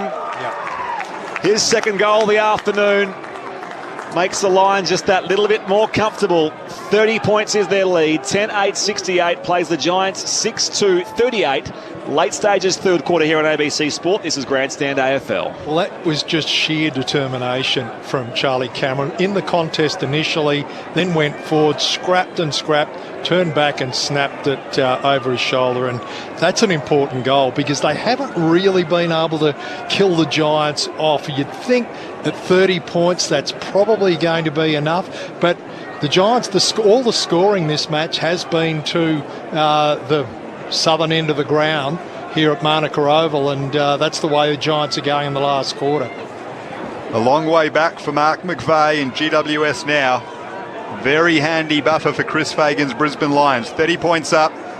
Final stages of the third quarter. Jacob Hopper overruns the footy in the middle of the ground, now gets hands on it. Back to Taranto, who snaps it up the wing. Tanner Bruin's chasing, as is Mitch Robinson. Robinson wins it though. He's had a very good game. Handball back to Gardner. His left foot kick up to the wing. Falls into the lap of Daniel McStay, who's been one of the Brisbane forwards who made life difficult for a gallant GWS defence so far. Here's another one in Joe Danaher, who marks in front of Sam Taylor. Plays on now, and his left centres it. McCarthy's there in front of Ash, but it falls over his head into the waiting arms of Hugh McGluggage, who can have a shot on goal for his fourth. What a game he's having. Absolutely outstanding. He's been everywhere. And unlike a lot of his teammates, he's converted his opportunities. Three-quarter time siren goes. We speak about a first All-Australian Blazer for Sam Taylor. Hugh McGluggage might deserve one on a wing this season. From directly in front, Hugh McGluggage has 4 majors for Brisbane. And he is shining for them. In the absence of some key names like Zorko, Rich and Berry, Hugh McGluggage is dominating for Brisbane. 22 disposals, 4 goals to his name. The lead out to 36 points in favour of Brisbane at three-quarter time over the Giants. So with that momentum swing late in the third term, 36 points to say, Garby. 6 straight goals the difference. 11-8-74 plays 6-2-38. Goal kickers in this game so far. 4 from McCluggage. For the Brisbane Lions, for them, 2 for McStay and Hipwood, and also Charlie Cameron's second just a short time ago, and 1 to Cameron Rayner, also in that third quarter. Meanwhile, Toby Green has 4 goals for the Giants and none since half-time. In fact, they had just the 1 goal in that third term, 1 to Josh Kelly and 1 to Tim Taranto. He was the goal kicker in that third quarter here at Manuka Oval. Three-quarter time, the final change. Brisbane leads by 36 points on ABC Radio, News Radio and ABC Sport Digital. You're listening to Grandstand AFL. Nominations for your Australian of the Year are now open. It's time to reflect on your community and who you admire. It's time to show your respect by nominating and acknowledging them. And it's time to celebrate their story, their contribution and their generosity. I'm Hamish McDonald, and I'd love you to nominate an inspirational Australian who you think is worthy at australianoftheyear.org.au. The 2022 AFL Premiership season. Grandstand AFL on ABC Radio and ABC Sport Digital. The Lions break free of it now, though. Is that a high tackle against Tanner Bruin? It is. He says the player who has emerged from the contest in McGluggage. What a talent Hugh McGluggage is. One of the shining lights for Brisbane today. He's got 3 goals. Did not even look to see what the umpire was going to do there. He knew as soon as it left his boot, it was through. Right into the pack. Danaher's there. At the back, though, Cam Rayner leaping and marking on his chest. Play on quickly now and snap and goal. What a force he's proving for Brisbane inside 50. Shares it off to Sharp, goes high inside forward 50. Mark taken, Hipwood lays into it from 45 out. Eric Hipwood, that preferred left boot, straight over the goal umpire's hat. A second goal for him, and Brisbane with some momentum here. Campbell inside 50 for Tom Green, gets the arms clear to Taranto, snaps from 20 out directly in front, and the Giants have one back. They worked so hard for that one, but they got their reward. Tim Taranto with a big major. Margin back to 23 in favour of Brisbane. Ash tries again as well. Cameron follows up for the Brisbane Lions. Ball will be one now, top of the goal square. It goes loose now. Cameron turns, snaps, goals. This is the 2022 AFL Premiership season. On ABC Radio and ABC Sport Digital. 5 goals to 1 in that third term. Brisbane's way to just about take the game beyond the GWS Giants. It's 11-8-74 Brisbane. Greater Western Sydney 6-2-38. 36 points is that margin at the final change. You're with Brett Sprigg alongside Daniel Garb, Neil Cordy. We've got Adam Shirley on the boundary. Back down to him shortly. Around the grounds, three-quarter time at Adelaide Oval. The Crows 10-8-68. The Pies 10-5-65. So a cracker there, which will keep you across as it wraps up the same time as our game here at Monaco Oval, where Neil Cordy makes his assessment of the three quarters thus far. By rights, the Lions should be even further in front than this comfortable 6-goal lead that they have. That quarter, they already had a plus 20 inside 50 advantage from the first half, but that quarter, it was 3-18. So basically, the ball's been parked inside the Giants' defensive 50. And finally, and it was only really in the last sort of 5-10 minutes of that quarter that they finally capitalised and got some scoreboard reward with Charlie Cameron and Hugh McCluggage. Gee, he's been in good form today, and this has been a really, even though it's been a domination, it's been hard fought. The Giants, I was just looking at their tackle count. They're 45, leading 45-37. So the pressure around the ball has been really solid and really good. But ultimately, they haven't been able to stop the avalanche that's been the Brisbane Lions. So many other good things if you're looking from the Lions' point of view going forward with a very difficult run against some quality teams. On the positive side today, I think you've got Mitch Robinson, who's a couple of the fringe players have really stepped up. I think Robinson's been outstanding on a wing. I think Reece Matheson has also been another plus. Had he converted his 2 opportunities in front of goal, it would have enhanced that performance. Kadeem Coleman, he's also been good in his return. Such a beautiful kick of the foot. As you said, Garby, he slotted perfectly into that Daniel Rich role off halfback, and wasn't surprising to see him involved in a few of those chains. But the Lions really need to finish this one off. Couple of stats to three-quarter time. Hugh McCluggage, 22 disposals and 4 goals. That's an equal career high for him. He did kick 4 early in the year against West Coast. Lockie Neal, 19. Coleman and Matheson, 17. Harry Himmelberg, 23 for GWS. Taranto, 20. Ward, 18. Sammy Taylor, 17. Is there anything left for the Giants in this final term? Fort follows up here for the Lions. Tries to win the clearance. Only goes as far as his teammate Bailey. Wrapped up here in a desperate attempt.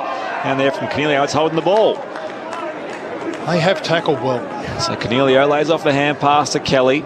Drives it long inside forward 50 here for GWS. Down to a 2-on-2. Andrews with the spoil.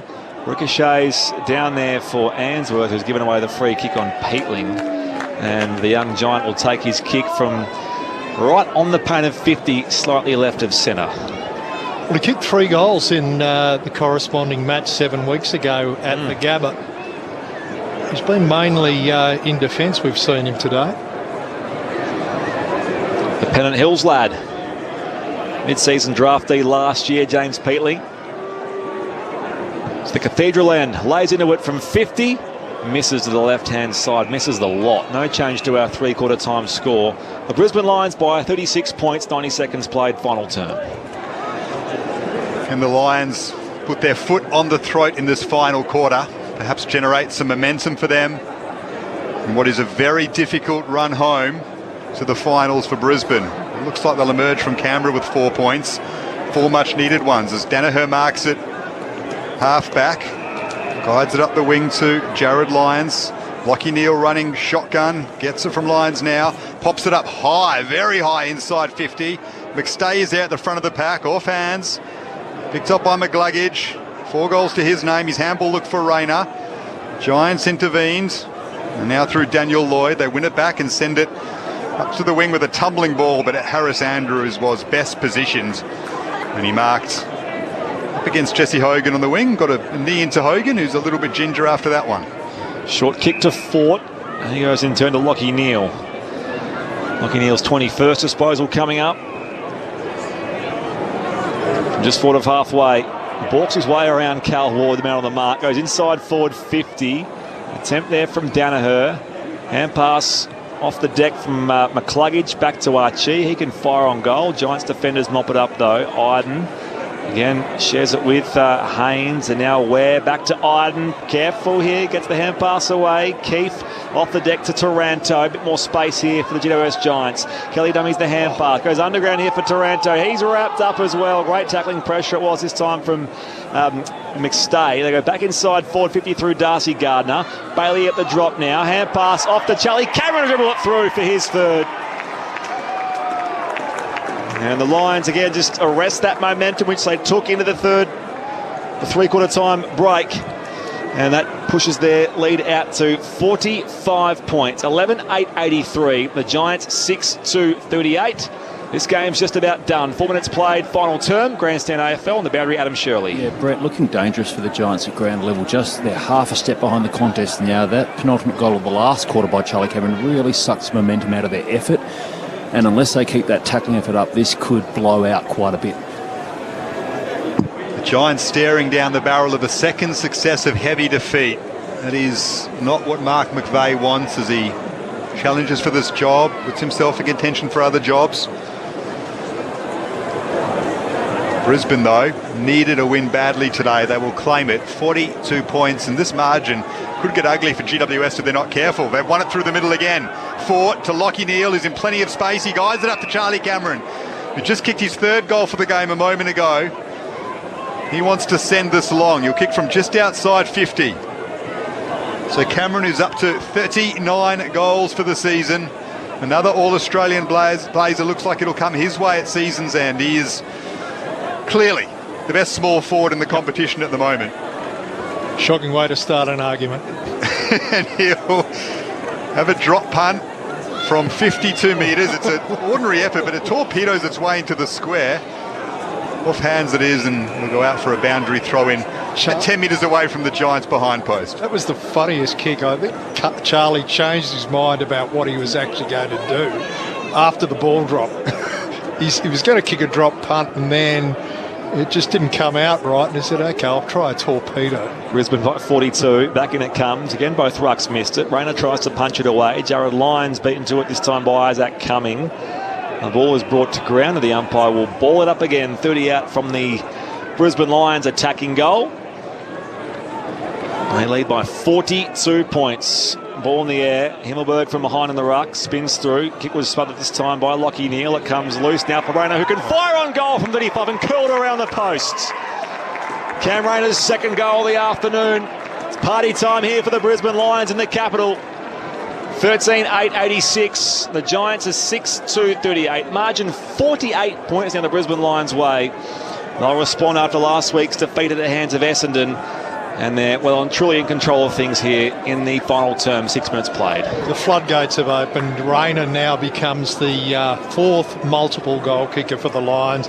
It could easily have been out to this sort of lead in the first half had they converted their time inside the forward 50, but finally it's happened. It's been hard work. They've had to, credit to the Giants, they've kept the pressure up, but eventually when you're getting that much, that lovely combination from Fort, the knockdown there to Neal, straight through the front gate of the Giants' defence was something to watch. Clear skies in Canberra, but it's raining goals for Brisbane. Cam Rayner has two. The Giants win this one back in the middle through Cornelio. He's fought hard for the Giants today. He's in really good form. He's trying his best, the co-captain. He's rediscovered his touch of old. Ends it to Toby Green, who has 4 goals to his name. Now long into the square. Off hands, Riccardi gathers, handball back, looking for a teammate. It'll favour Matheson, though, has time to let the ball settle. Goes out wide to Kadeen Coleman. Now Zach Bailey tries to get free of a tackle. Doesn't do so, though. And he's caught holding the ball just outside attacking 50. The Giants play on. Riccardi will snap on goal. Has it gone through? Harris Andrews got a touch to it on the goal line. It looks like the goal umpire, though, is going to signal for a review. But he didn't raise his hands for touch straight away, so he might think it's gone clear for a goal for GWS. No, it's touched. It's just touched inside the line by Harris Andrews. By half a football. Yep. whole of the ball. Let's see it 15 more times just to be sure, though. Yeah. Let's. You got another 20 seconds of your life if you want to waste, Spriggy. Well, here we go. It's still going. We've seen the same evidence that we saw at least 20 seconds ago. Come on. Yep. It's a behind to GWS. Jake Riccardi should have done better in that situation. Had a lot of space in the pocket, but well done, Harris Andrews. Well, Harris denying them a goal. Harris was probably the only player on the ground who could have, with outside maybe Darcy Fort, who could have had the long reach and the agility to keep that one out. 147 here. Coleman drives it long beyond defensive 50. Dumped that time Jared Lyons. Ward burst by. He was the tackler, and now he in turn is tackled by Jared Lyons. By the way, another lead change at Adelaide Oval where Collingwood leads 11-5-71. The Adelaide Crows 10-8-68 midway through the final term there.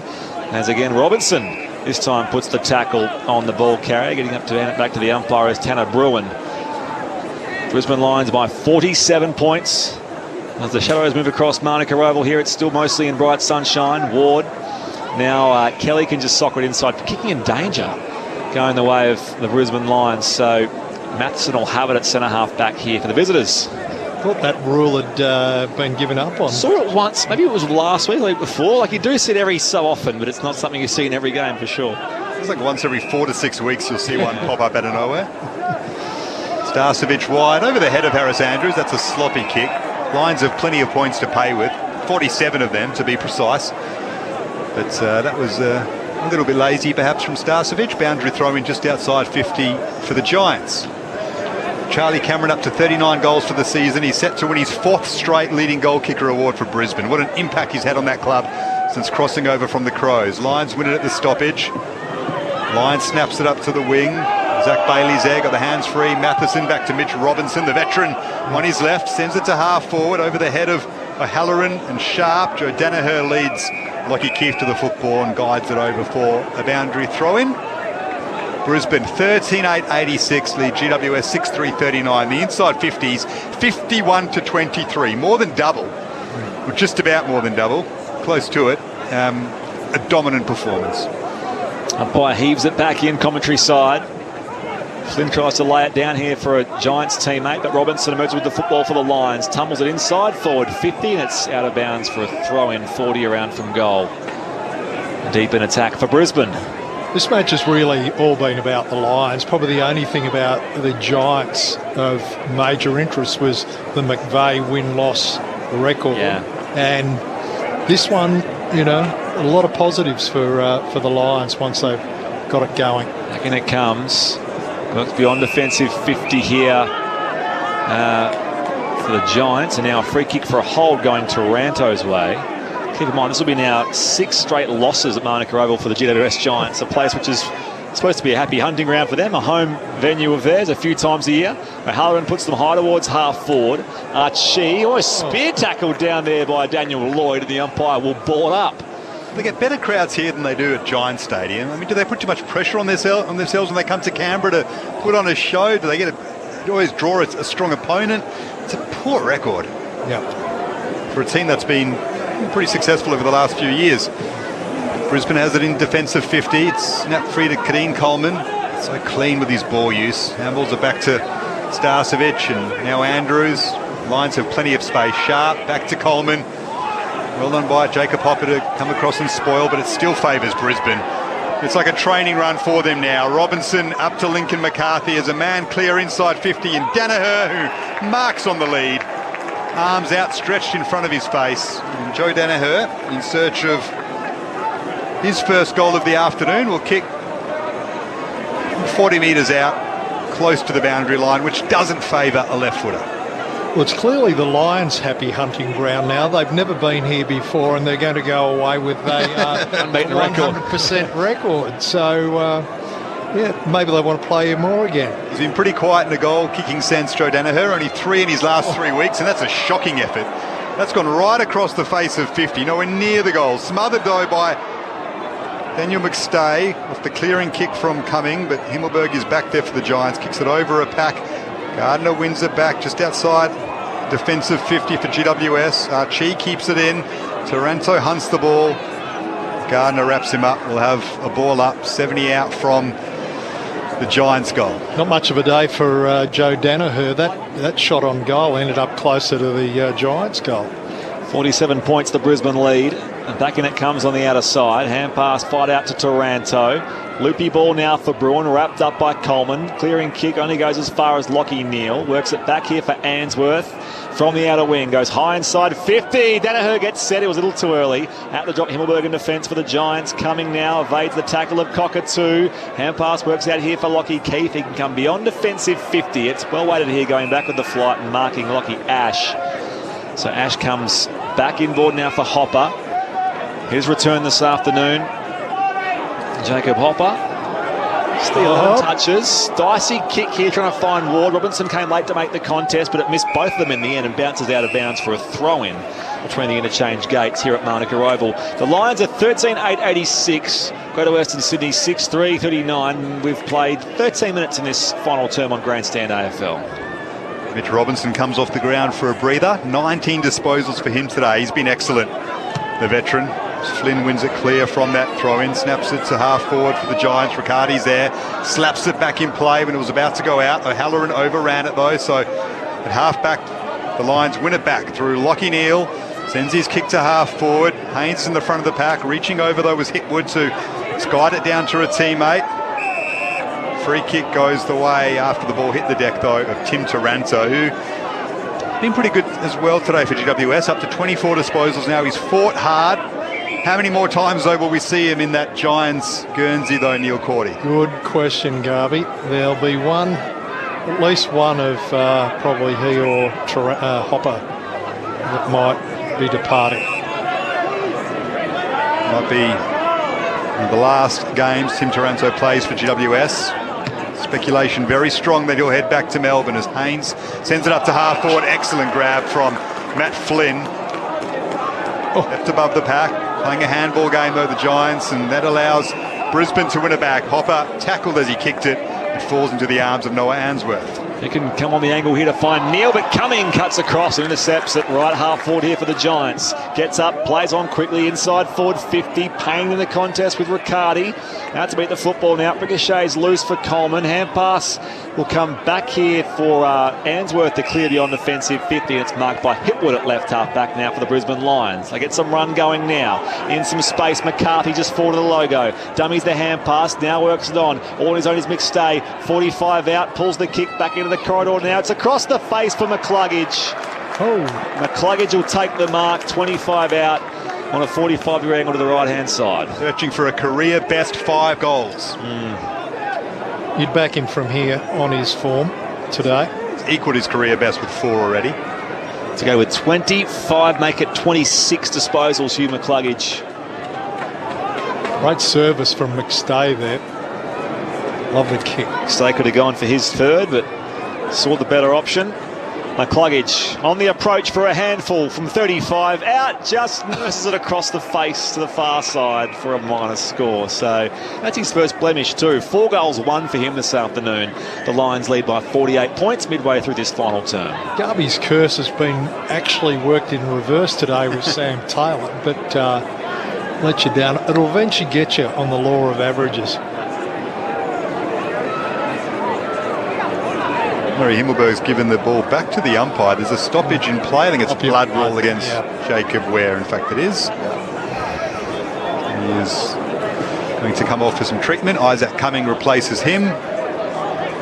Now the Giants can resume a game. They will lose. Just by how many remains to be seen. 48 points Brisbane lead by. 16 and a bit gone in the final term. They want to make sure this doesn't get too ugly, the Giants. Himmelberg brings it back in for possession number 27. He kicks to a 2-on-1 though, so Jack Payne is able to mark in front of his much smaller opponent in Peatling. That was a poor option by Himmelberg. Payne goes short to Coleman. They can just switch it across defence. Gardner, handball over the top to Starcevic, who's been busy all game. His kick inside 50 looks for Hipwood. Getting across was Lockie Ash to spoil. Guides it the way of Lockie Keefe. Now sends it up to Tanner Bruin, who marks on the... Picks it up, in the half volley. Plays on now. Kicks looking for Peatling. Rayner, though, got a hand in. Controlled it to himself. Inboard to Coleman. From 52 out, Kadeen Coleman lines up on goal. And that is a beautiful finish. and they jump up and smother him, his teammates, so much that he falls to the ground with a pack on top of him. They are loving that from Kadeem Coleman. His 4th goal of the season, and he's put an exclamation mark on a massive Lions win. Well, Garby, I was just about to say, after that magnificent kick across field there from Coleman, I was about to say that I hope he gets another touch, because he is just beautiful to watch. His left boot is poetry in motion. Reminds me of an old Swans teammate of mine, Mark Bayes, who had the most easy left foot kick and effortless, like that goal, which was from outside 50. Beautifully called. A factor here called his percentage as well for the Brisbane Lions in that sort of log jam for a top 4 spot. So they'll jump up to 3rd for now. Of course, most of the rounds still to play out, but a percentage boost as well. This 54-point break and counting. An untidy bounce in the middle, so we'll come back. But their percentage now outright better than Fremantle's, significantly better than Collingwood's and Sydney's and a few of those teams in the bottom part of the 8. But still waiting for a clearance. Hopper goes in again. Matheson, good pressure, but he's into the back of Hopper and gives away the free kick. So they jump from 4th up to 3rd for the time being, the Brisbane Lions. Hand pass work forward by Ash. Comes to O'Halloran to Flynn, the big man from 48. Couple of steps and it goes off to the right-hand side. Marked on the behind line by Jesse Hogan. So the mark was paid. And Hogan deep in the right forward pocket. Keep in mind, no goals today for him. So despite his good form, he's been very quiet today by his usual standards. To be fair, hasn't had a lot of supply. No, that's a good point. Opens up the angle ever so slightly with the outside of the route and misses across the face for a minor score. So the Giants are 6-4-40. Brisbane 14-9-93. Margin 53, approaching time on final term here at Monica Oval on Grandstand AFL. And the impressive Kadeem Coleman brings it back in for Brisbane. 24 disposals for him. A beautiful goal a moment ago. Isn't he a star of the future for Brisbane? And now he's marked it just outside defensive 50.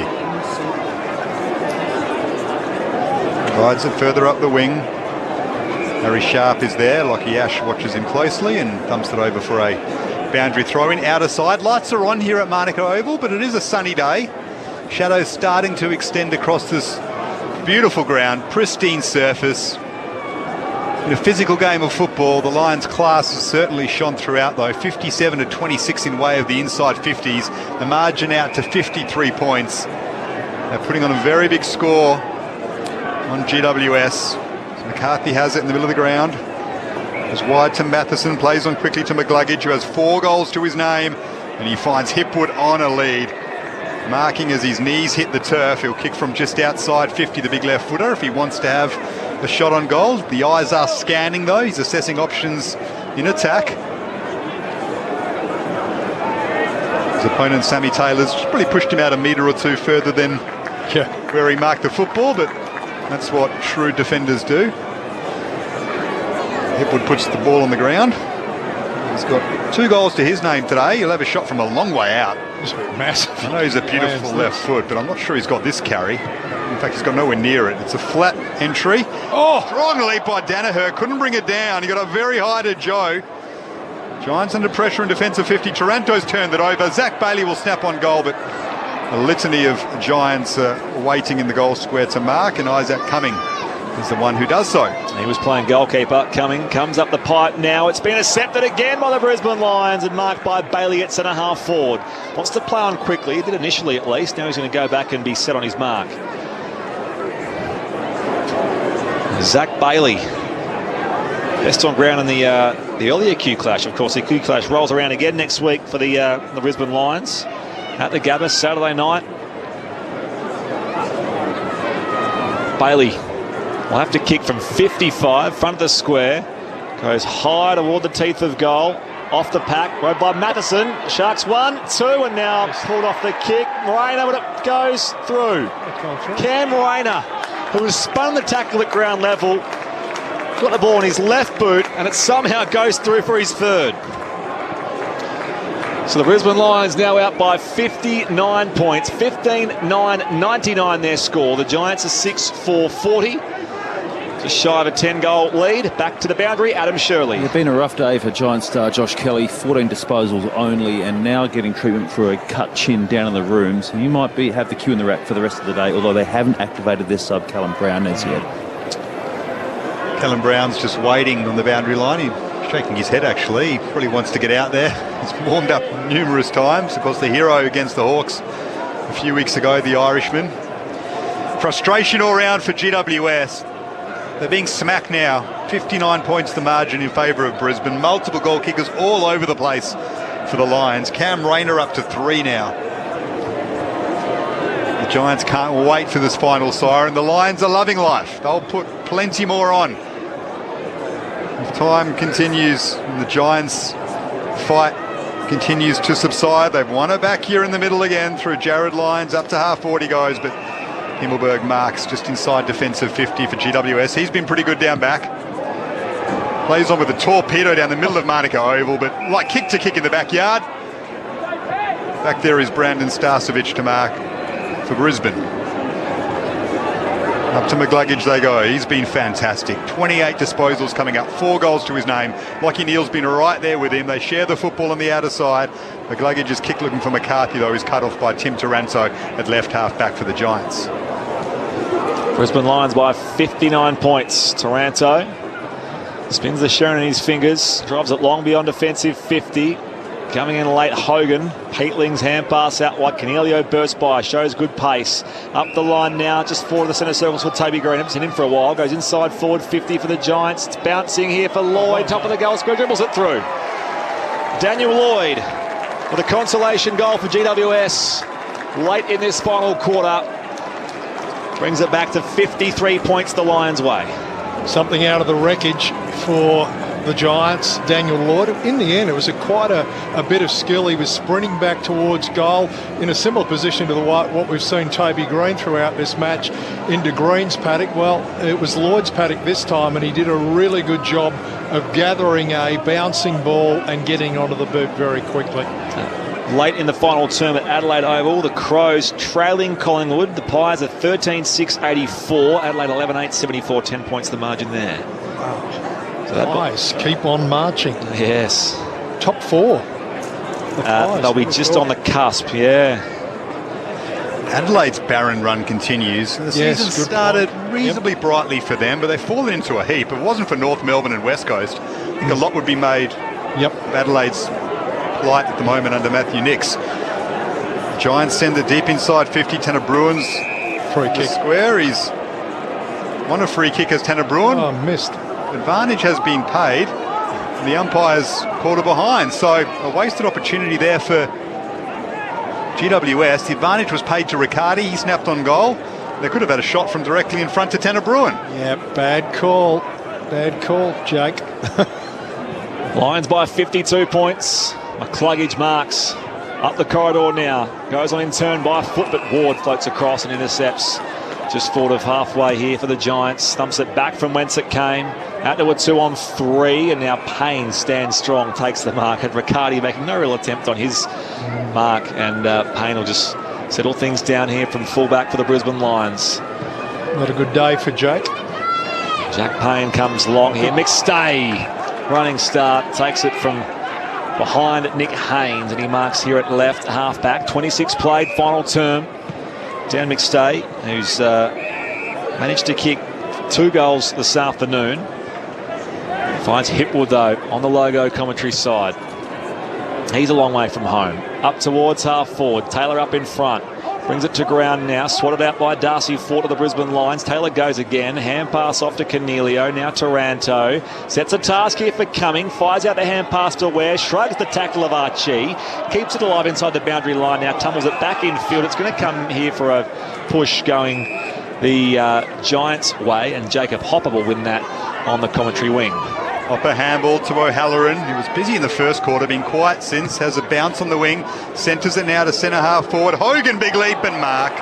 Judged it beautifully. And with 2 hands, plucked it out of midair. And he'll kick, a handball in fact to Harry Himmelberg from just inside 50. He can line up and goal. Good kick. And kick another consolation for the Giants. So Himmelberg drifts forward from defence. And the third highest goal kicker in GWS history adds another one to his tally. That's it. Where'd you get that one from, Garvey? Well played. Well, we used to refer to it a lot when Harry played in attack, but now that he's in defence, you don't talk about his goal kicking anymore, so I thought I'd bring it back in. Yeah, true. Well, has actually kicked, I think that was his 18th for the season, which for a guy who's played half his games in the back half, it's a pretty good effort. But, yeah, very much in the category of consolation there, Harry's goal.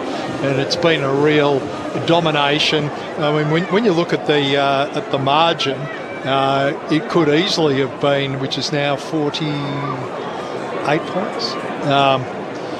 46. 46. Could easily have been a lot more than that. And the 46 points does flatter GWS. What do he have? 20 games with at least one goal, Himmelberg. Now he's had a run of 4 games with no goals, of course, given his change of role. So this breaks a bit of a drought for him. Clearance here goes the way of the Giants. Cal Ward, high ball inside forward 50. Bruin from behind on Answorth. Payne crashes in as well. He's dispossessed. O'Halloran's been tireless at times for the Giants this afternoon. And we'll ball up inside 50 here for GWS. 45 out from goal. Cockatoo and Lloyd are getting stuck into each other. Yeah. Palm down inside, attacking 50 for the Giants.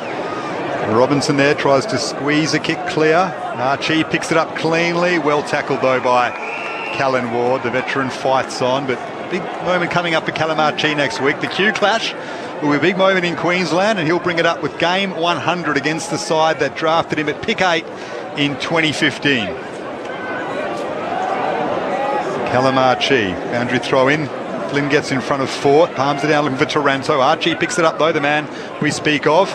Rayner's kick is smothered by Flynn, tracking back to get it is Answorth, left it behind in the end, but Andrews is there supporting him. There's a strong tackle on him by Jesse Hogan. We'll have a ball up inside 50 for the Giants, who trail Brisbane by 46 points. Time ticking down in this game. The shadows extending over Manuka Oval, but Brisbane will leave with 4 points in the bag. Lucky Neal wrapped up by Bruin. Ball jars free. Cornelio now set up on by Starcevic, brought to ground. The umpire says, let's ball up again. Glad that sunshine's been out there for Adam Shirley's stake. Not that he's been in the sunny part of the ground, more in the shadows, but could have been worse. Get some reaction from the rooms with Adam shortly. O'Halloran wrapped up by Archie. Not about the weather, but about the winning team. By the way, Adelaide Oval, they've cut the margin back to 4 points. Still the Magpies lead. 14-6 plays 13-8. That's 90 plays 86, and now a free kick here going the Brisbane Lions way. There's a player shoved away in back play. It may even be McCluggage or Toby. I wonder if Toby Green's involved. Now we'll have to see a replay of this while I was getting lost in the Adelaide Collingwood score. It's against Starcevic, is the man who was on the ground. Yeah. So he works his kick meanwhile across defensive goal out to the outer side for Archie. He comes back infield now for Robinson. All the Giants need right now is another Toby Green story over the next few days. Let's hope there's nothing serious in it. It'll get them talked about again. Here's Answorth. Ball just bounces for him, a left half back. Guides it up to Archie. He'll play on quickly. Can the Lions get another one before the end of this game? Lockie Keefe intervenes and marks in front of Fort. Inboard he goes to Nick Haynes. Kicks the Giants into attack. Riccardi's there, marking in front of him, though. Strong grab from Nakia Cockatoo, who is a player who's struggled with so many injuries from his time at Geelong. He's making a name for himself at Brisbane as well.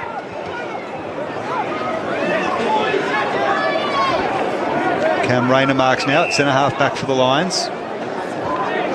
Cockatoo runs off half-back for him. Gets the handball and kicks to half-forward. Lockie Keefe just works Danaher off the football, though. It marks at right half-back. Been good today, Lockie Keefe. 46 points. The Brisbane Lions lead. To the outer side they come. Ash in space. Hand pass back inboard for Tom Green. Works it back to Ash. Goes inside forward 50 here for the Giants. Leaping up Jesse Hogan. Marks top of the square in the dying seconds here at Manuka Oval. It will be a win to the Brisbane Lions. It's just a question of by how much, as Jesse Hogan may yet get through this game with a goal. We'll go back to take his kick. Just the one behind for him this afternoon. This will make Brisbane's final lead 40 points. Jesse Hogan does indeed kick the Giants 9th.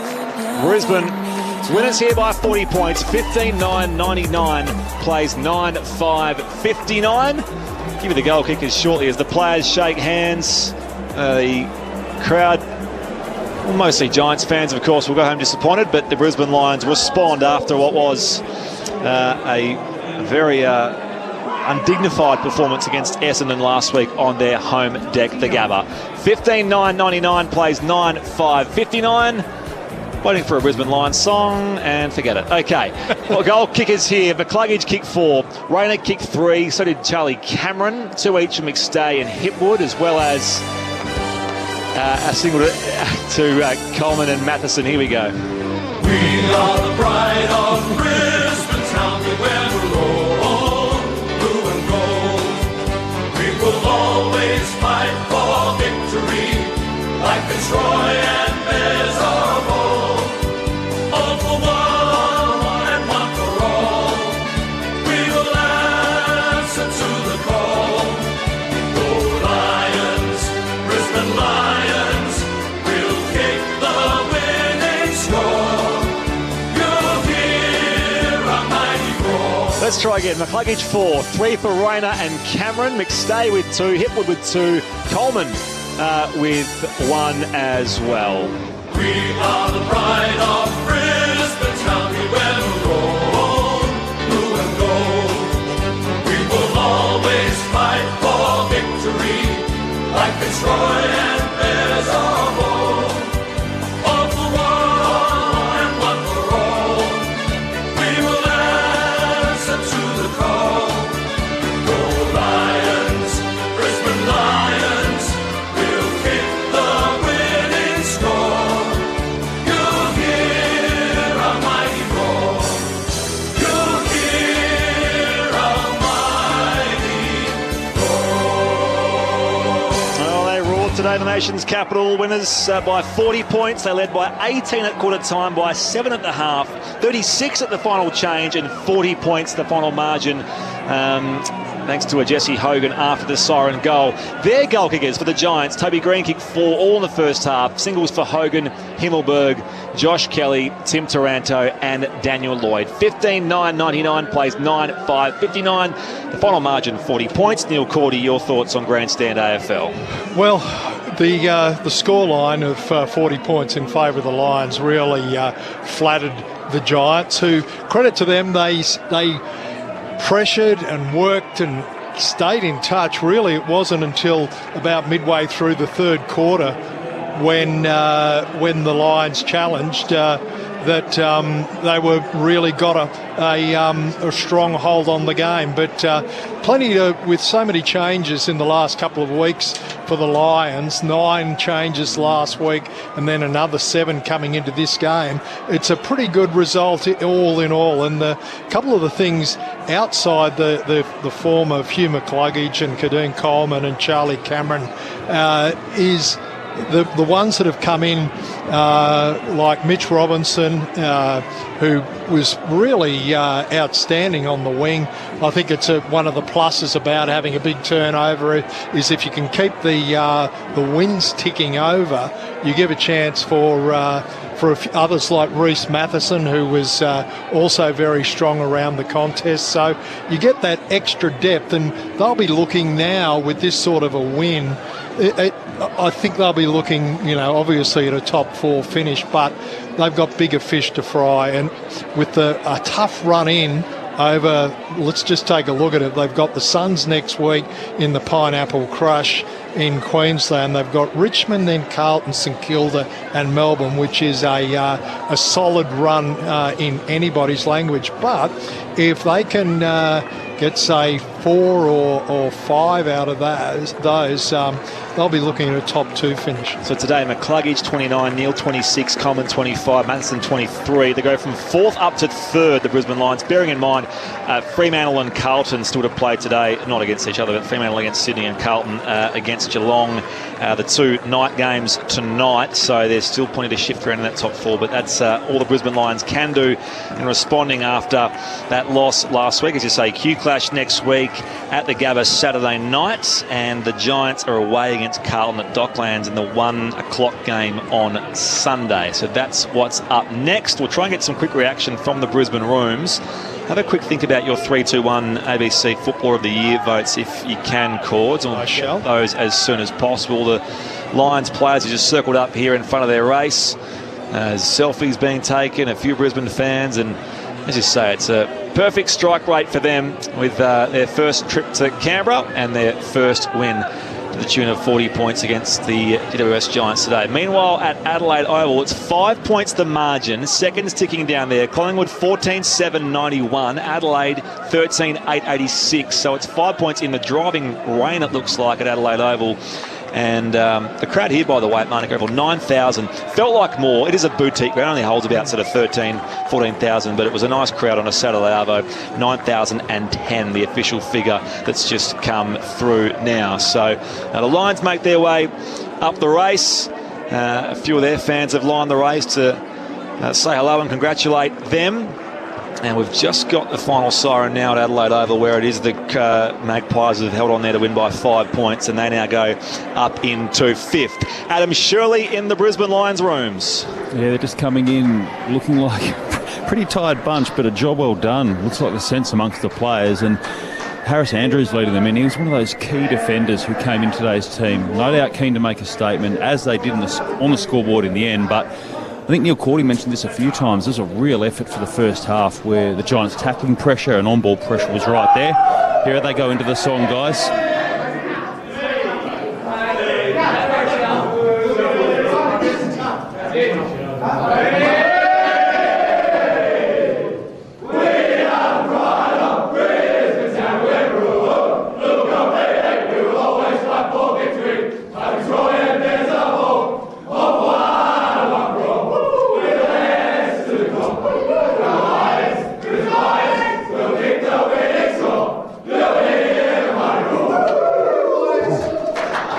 Great stuff. Thanks, Adam. We'll get some reaction and turn it around for half-time of our next game coming up, North Melbourne and Richmond, for those that cop that. Otherwise, you can listen on the AFL app. Your last order of business, Neil Cordy, is the 3-2-1 Player of the Year votes. Charlie Cameron gets the one vote.